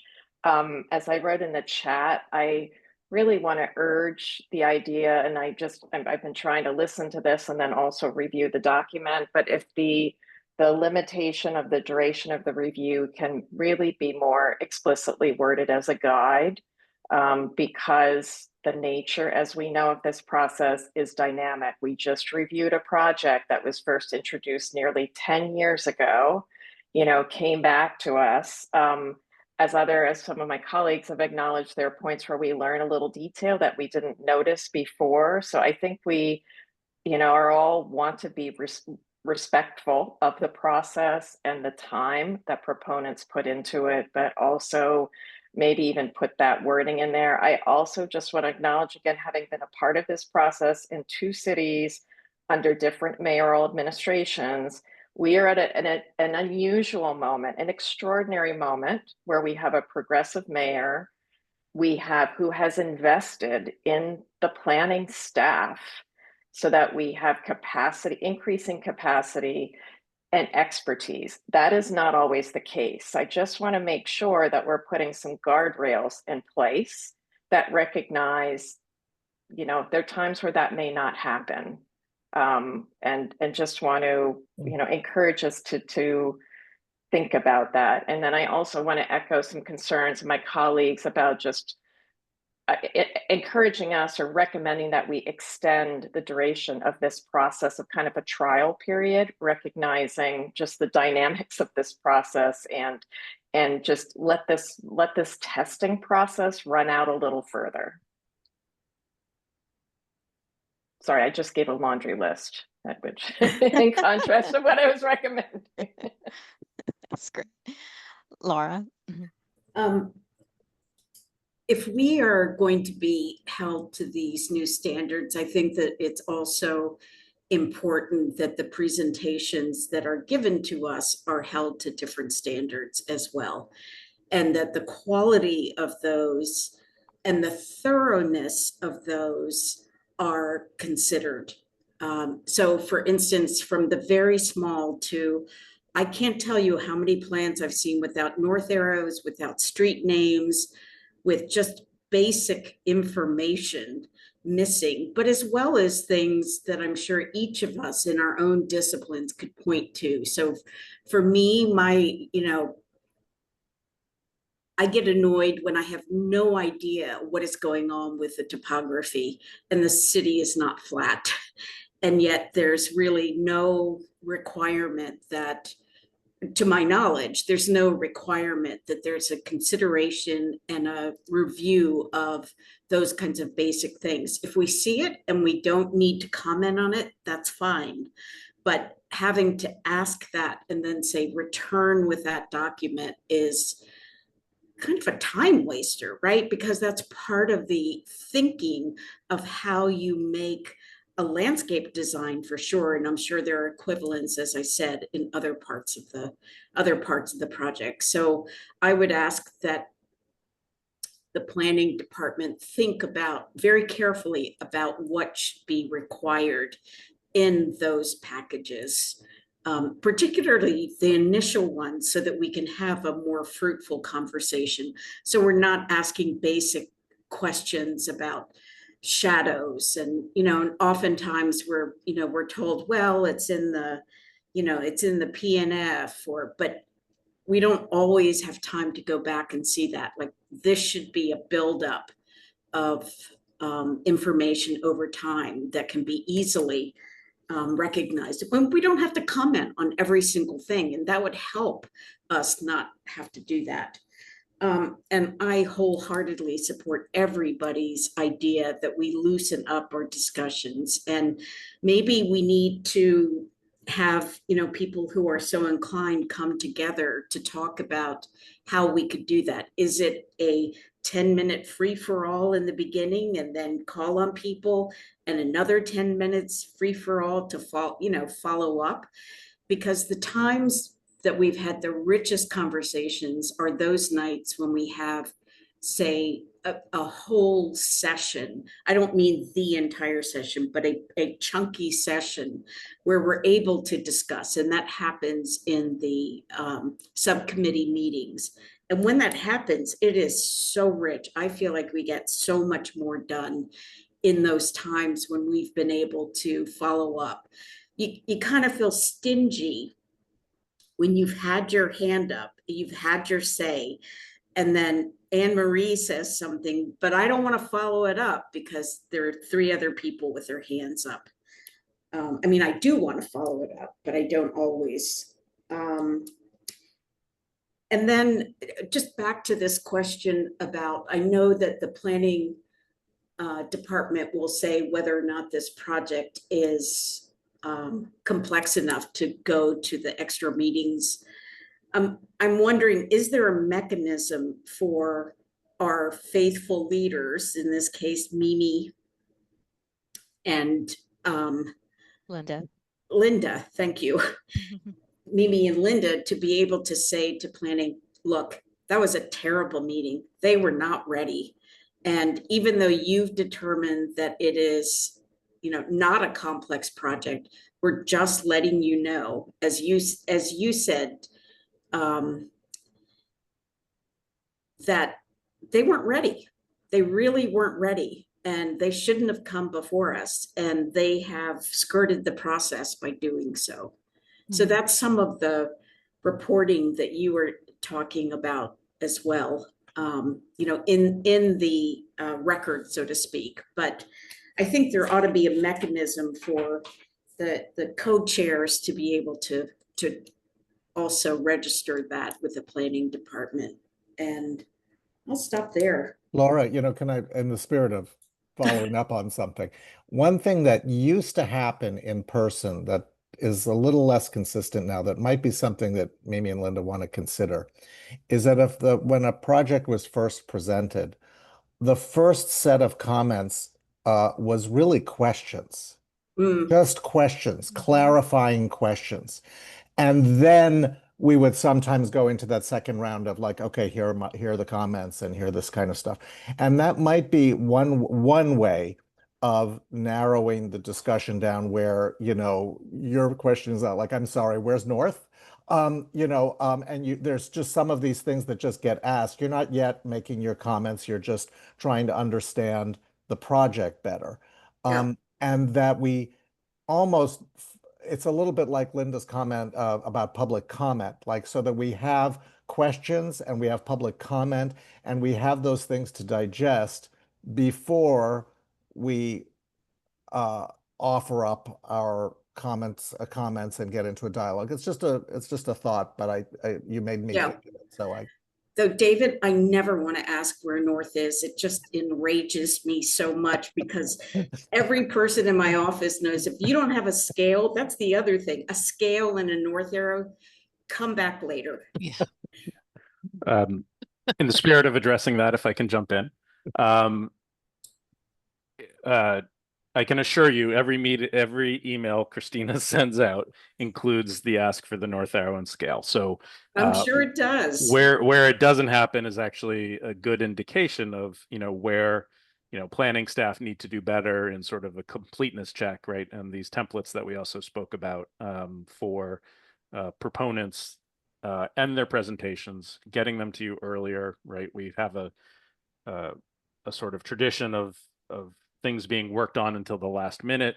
And I think we want to start evolving that into a little bit more leeway, because I think it works better when you all have more time, we have time, you have the right information, right? And this is something, to be fully transparent, we're also dealing with Article 80 modernization as the whole planning department is being asked to look at our processes and how can we be more efficient And it's also making sure that we get the right information, right, from proponents Yeah. at the same time. And so, you know, we're looking at submission requirements afresh, right, for all projects. And I think that applies as well to projects that are coming before BCDC and how the presentations are structured from proponents, as well as then how the meetings are structured. Is there a checklist that they have to basically put themselves through? Yes, I have this. Yes, I have that. We started developing a presentation sort of template, which is not to say that this is the graphic style, but is more like a checklist. Information. Yeah. Yes, and a description of site plan that includes, you know, things like contour lines and spot elevations and, you know, things like that. So it's not just you need to provide a site plan with key dimensions, but there are more descriptions of the features of the site plans that we care about. But like Seth said, I think if we were better able to sort of choke up the deadline for when proponents have to get us the draft, then that would give staff the time to review the draft, then tell the proponent when it's incomplete, or then send it along to you guys, which we really do want to do at minimum the Friday before the commission meeting, which would give you, I know, just 2 business days, but many people have said that they read that on their free time. So, Oh, I work actually on the wanted to, weekends? sorry, Never. is okay? Sorry, sorry, Shauna, go ahead. So I mean, it's an incredibly rich discussion, but I'm pretty concerned that a lot of the things that we're talking about are in direct contradiction to it, so to each other. The idea of I actually think getting the information package earlier is fantastic. I do not think it's going to cut down on discussion time. I think it's going to increase discussion time because everyone will know the project more, they'll have more ideas. So, and then the idea that we can somehow get through the things that we're trying to get through in the initial monthly meeting with all of us really informed about the project, having a robust discussion because we only have 2 kicks at the can, seems pretty impossible. And I think, you know, my biggest concern is the set 3, you know, 3 meetings. We have the initial meeting, we have the working meeting. I love, as a proponent, I loved subcommittee meetings. I loved them because they were such it was like all this, you know, free intelligence to make the project so much richer. So anyway, we can do the dialogue. I'm appreciative of. I think the smaller the group is, actually the better. Just not that we're missing great ideas, of course, but it does give more sort of casualness to it. But I'm still, you know, I agree with Anne Marie agreeing with me that the idea of expanding this thing for a year test is really important because even if the bylaws are fungible, we still have to go through the process of transforming the bylaws if we think those numbers aren't right or the guidelines. And I'm just wondering if we should really go with a 4 meeting limit for because we can always approve earlier. You know, there's been projects that have been, you know, approved that are approved in the first meeting, usually not now because the first meeting's so truncated, but it's really hard to imagine having the time to do all of this within the first kickoff meeting, the second working meeting, and, you know, of course, we'll be good to go on, you know, David and Jonathan's project. But you know, yeah, anyway, so I think the testing is really a really significant factor. Maybe if I what we can, should do is a little thought experiment right now is honestly, nobody raise their hand. Let's just try to have a dialogue because I'm dying to respond to Shauna's comment, but everyone can. But I do think that if we could request that the, you know, director of planning consider monthly meetings in person so we can really dig in to the issues of a new project. And if that's not possible because it's impossible to set up a hybrid, you know, meeting, could he consider for adding the first introduction is just an introduction the way it always has been, and the clock starts ticking at the first subcommittee for the 3 meetings. I think those are 2 good choices for them to consider. Can I throw in something that could be wildly unpopular? What if that first meeting in person was 3 hours instead of 2?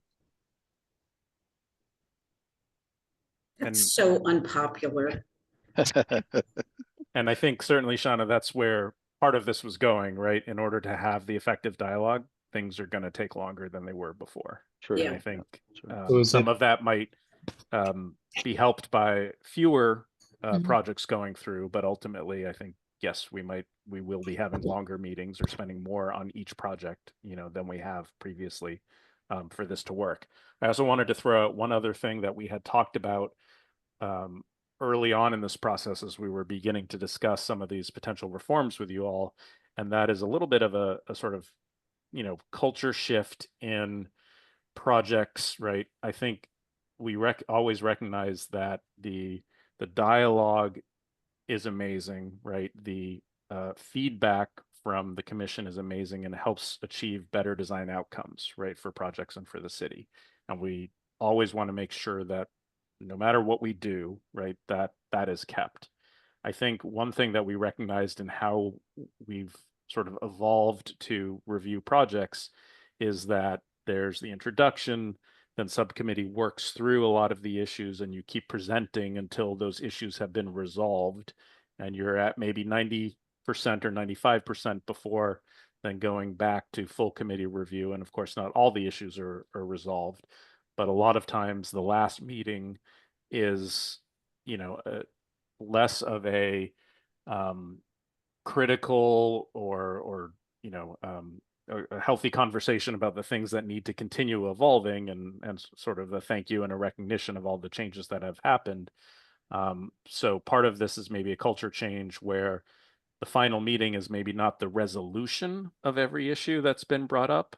It's still these are the things that need to continue to be evolved and worked on. You're sort of not seeing as final a resolution as maybe you've been used to in the past. If that's one way that we can try to still get the content right to the proponents and keep these projects advancing.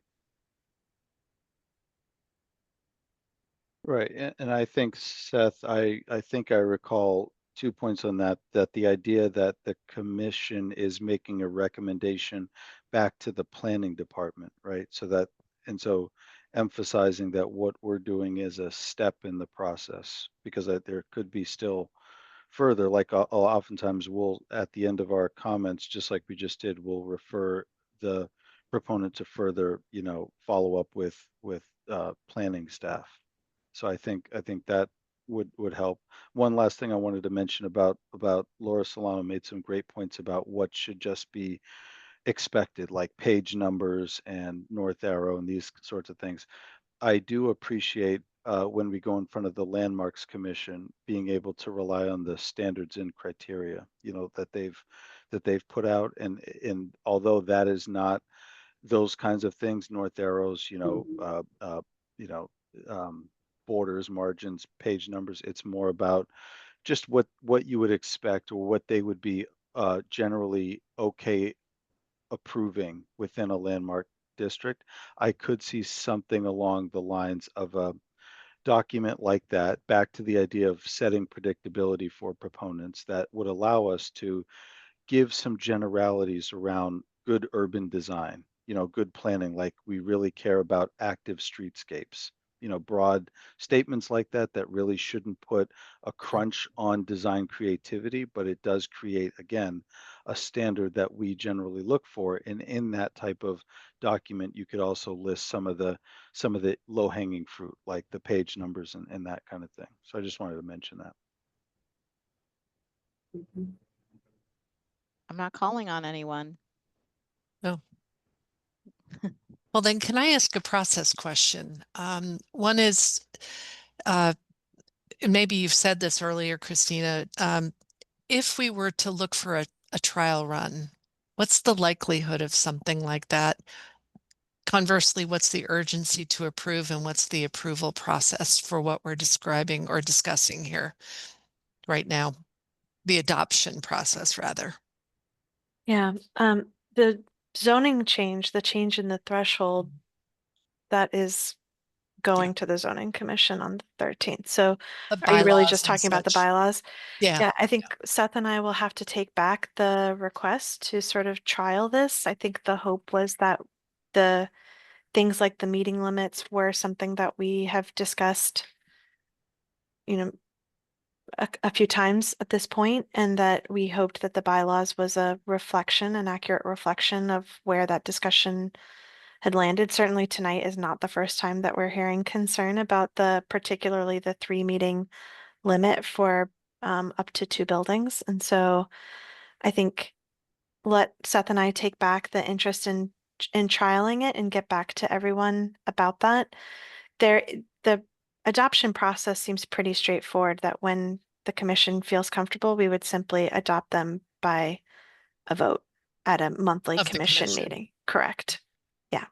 And then the only other question is that I know occasionally, or maybe it's more recently more regular, that we have more than a monthly project subcommittee meeting. And I guess I'm wondering if there's any sense of what the rhythm of meetings may be, and whether that has changed at all here, or if that's simply something that's considered when the volume is high.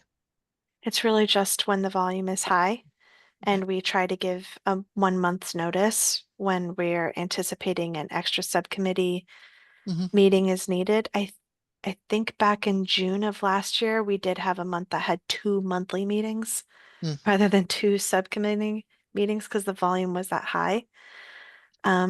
But actually the reverse is true right now. I think we're seeing that we have I maintain the outlook through the end of the year, and we have no projects currently to be introduced in October.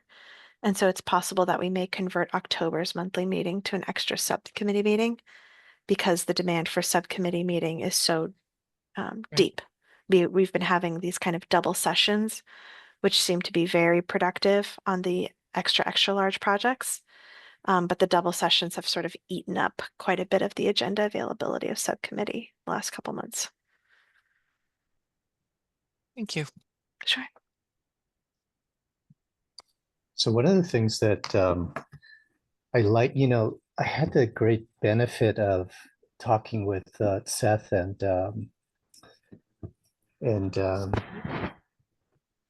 you early on about coming into this and learning, the kind of the rules or the rules of engagement, knowing that the Article 80 modernization is happening at the same time, knowing that these bylaws are coming through. But Christina, I think we spent several meetings talking about the spirit of, advancing projects predictably, which I think is a huge message to the public and the development community to be able to stand behind something like that. The idea that, maybe I do agree that it does seem very fast for 3 meetings, knowing that the intro is literally an introduction and then you either are able to go to subcommittee or not. But I wonder if there is a mechanism where you can go ahead and, because you did talk about assigning people to subcommittees so that there's consistency, and that didn't always happen in the past. So I wonder, going into the first meeting, we can assign people early so that they can read up early and be very prepared, so that there's very constructive, criticism in that first meeting, so that by the time you get to the second meeting, you're in full, stride with reactions and comments. I just wonder if that might help, the predictability, I guess, and allow people to say that, oh, there may be 3 meetings, there may be 5 meetings, depending on the size of the project or the complexity or the specialness. But I don't see the problem with saying that, someone going into anticipating 3 meetings, but saying that, well, you're truly not prepared. I do think that this relies on the BPD and the BCDC being on the same page and in lockstep in how they're, kind of reviewing these. And I know, Seth has gone through, many projects of ours in particular where they're really the gatekeeper before it even gets to BCDC. So before they're able to get to the next meeting or the next subcommittee. So I know there seems to be a lot more connection between the two that seems to be very effective. The other is a sample projects. I know they talked about sample projects to give to proponents so that they could understand, what goes into a successful presentation when it goes before BCDC. I don't know how many times I've heard Anne Marie say, well, can you just show the extents of the streets on both sides of your project so we can understand the scale? It's a very, very basic, comment, but she says that so often that seems to be missed, so that people really aren't committed to, explaining how their building contributes to the overall context, to the overall neighborhood, to the scale, to the materiality, all those things. So I think if there's a sampling that people can really see as good examples that, yes, by the way, scale and a North Arrow does matter, and the overall context should be, a primary part of your presentation. So I know I said a lot there. I do know that Christina, Seth, and Diana are doing a lot to try to kind of smooth over that connection between BPD and BCDC. So I really appreciate that. And the spirit of what she explained to me was very promising, in that the modernization of Article 80 and everything would really help push these much needed projects along, and really not become holding up these projects. Well, I think, thanks, David, the cohort model that you're talking about is something that we would like to begin testing. We were hoping to use it on some of the larger projects that we know are going to have a prolonged subcommittee review process. We don't really need to encode that in bylaws. I think we were just going to try it out, frankly, and see how it goes. That recommendation seems to have the most logistical challenges. But we were going to go ahead and start trying it. And the hope is that then for the commissioners, when we move to the cohort model, you would have a kind of portfolio of projects that you're following along. I think we hadn't thought to extend that to even when the project is being introduced, but I think that that would be very helpful so that people aren't trying to do that much homework on every single project that comes through, but really sort of like the Landmarks Commission, when a project is receiving its final recommendations, peer commissioners feel comfortable relying on the recommendations that the sort of cohort that is following the project is making, right? Because early on there was this discussion, right? There's 13 people. It's very hard to have a robust dialogue with all 13 all at the same time. But Diana advocated so strongly that we retain the size of the commission to retain the diversity of the professional and personal experience and expertise, to be able to sort of like deploy that as needed on individual projects. But then that means we need to make sure that those portfolios, that there feels like a lot of investment or ownership, direct, sort of knowledge that stays consistent in the project's review, even though I think we all feel like every project would benefit from having every commissioner contribute to it. That those are the trade-offs that we talked about making. So we're just going to try the cohort model through the fall, and I think we'll, report back on how logistically feasible or infeasible it turned out to be. Well, and one would, sorry, Shauna, one would hope that what that would do is to actually lessen the number of pages and presentations, because we have also seen the opposite, where there's so much information that frankly is not necessary or repeated several times in different ways, so that you get a much more succinct and targeted presentation. So I just wanted to say one other thing coming from a completely different direction, and this is something that maybe we want to talk about in the future, or maybe we just want to do soul searching, is I think the efficiency of this project is actually also going to behoove us to really make a distinction between things that are fundamentally problematic and preferences, because we're not designing the project. And I think it's important that we there's things, it could be better with this or this or this, but and I don't mean to be settling, but understanding where that line falls. And I think that's really something that we need to keep in mind. I think at the end of a project, when we're sort of suggesting things that might make it better, but it shouldn't be a fundamental criteria for holding something back if it's not truly problematic. I think that's me. That's why we should maybe have a discussion about it. Well, Shauna, Christina and Seth, I thought that we had talked maybe even last fall when this first started happening about helping the commissioners with what are helpful comments and what are not necessarily helpful comments. And I think that it sort of circles around what you were saying, Shauna, like what's at the essence of it so that people feel like their efforts after that meeting are going to be really targeted and not necessarily to the nitty gritty as much as making sure the holistic aspects of a project are considered. We're all guilty of yeah, we're all guilty. I think Laura, we I certainly am. we would now that David and Jonathan have joined us, I think we're just waiting for the right time to schedule some time for a training session. It's good timing, maybe August, sometime in September when people's availability improves. We're having so many double sessions in a month. I felt like there was a few months there that we were asking for every week of someone's time. So we would love to schedule a training session where maybe that would be a time for us to talk about the finer nuances or between a must-have and a nice-to-have. Although I think that there is this, Mick Young emailed me on the side asking for some refinement of the word public, because I think there's this language that the commission uses sometimes to say like, oh, that's not in our scope of jurisdiction.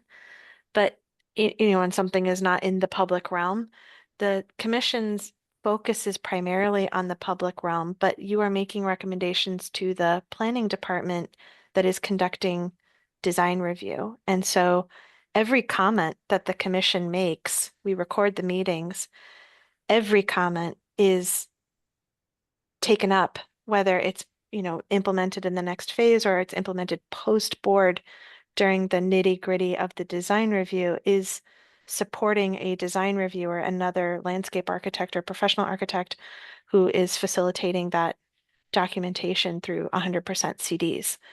And we do regularly refer to these recordings. So I agree. For better or for worse. But for the detriment of the length of the meeting, sometimes those things get long. But I do think that the commission does a good job of clarifying when something is a detail that can be sorted out by the planning department later. We inventory those and do consider them later. And I do think that the feedback is clear when it's a gating issue that needs to be resolved before the commission's review can proceed versus when you are directing a comment simply to design review process writ large. And we take it up whether it's the depth of your standing seam or how the brick meets the ground, it's inventoried. So it's good to know. Can I just say two comments? And one is, I think you're feeling the tension that the commentary on the 3 meetings is coming pretty late. This is about to go to the ZBA. And I do think maybe, at least mentally, I thought we would have this training session, we'd have the ability to talk through this. And so I think this is why you're hearing a lot of feedback tonight. Because we're at the meeting limit is not going to the zoning commission. The only change that's going to the zoning commission is the threshold change. So all the rest of this is something that we still have time to discuss. Further discussion. Correct. Yes.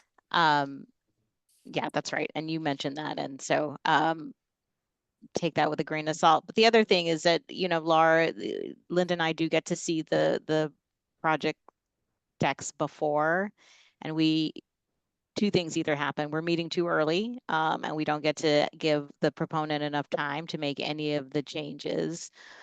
And two, we feel like, okay, we say they're not ready to go to the commission. We're really impacting the future meetings because we're putting more pressure on projects that we wouldn't review on X date to future dates, which puts more pressure on the calendar.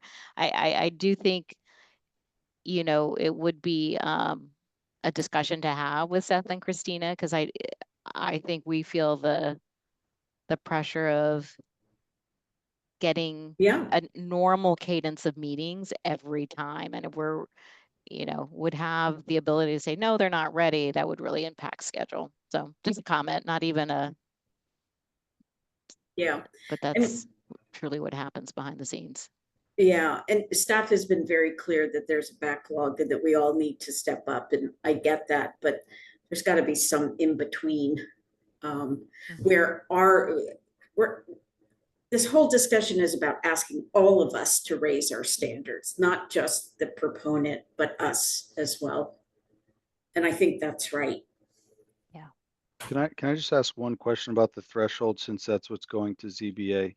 When we talk about or codify 200,000 square feet, is that going to be FAR allowable square feet or just project gross square footage Gross floor area. of even a multi-level parking garage or something that would traditionally be excluded from FAR? Would that be included, is what I'm asking? It uses the definition in Article 2 of what qualifies as gross floor area because it's a capitalized term. Okay. So all of the zoning terms are defined in Article 2, and we use gross floor area of 200,000 square feet. Okay.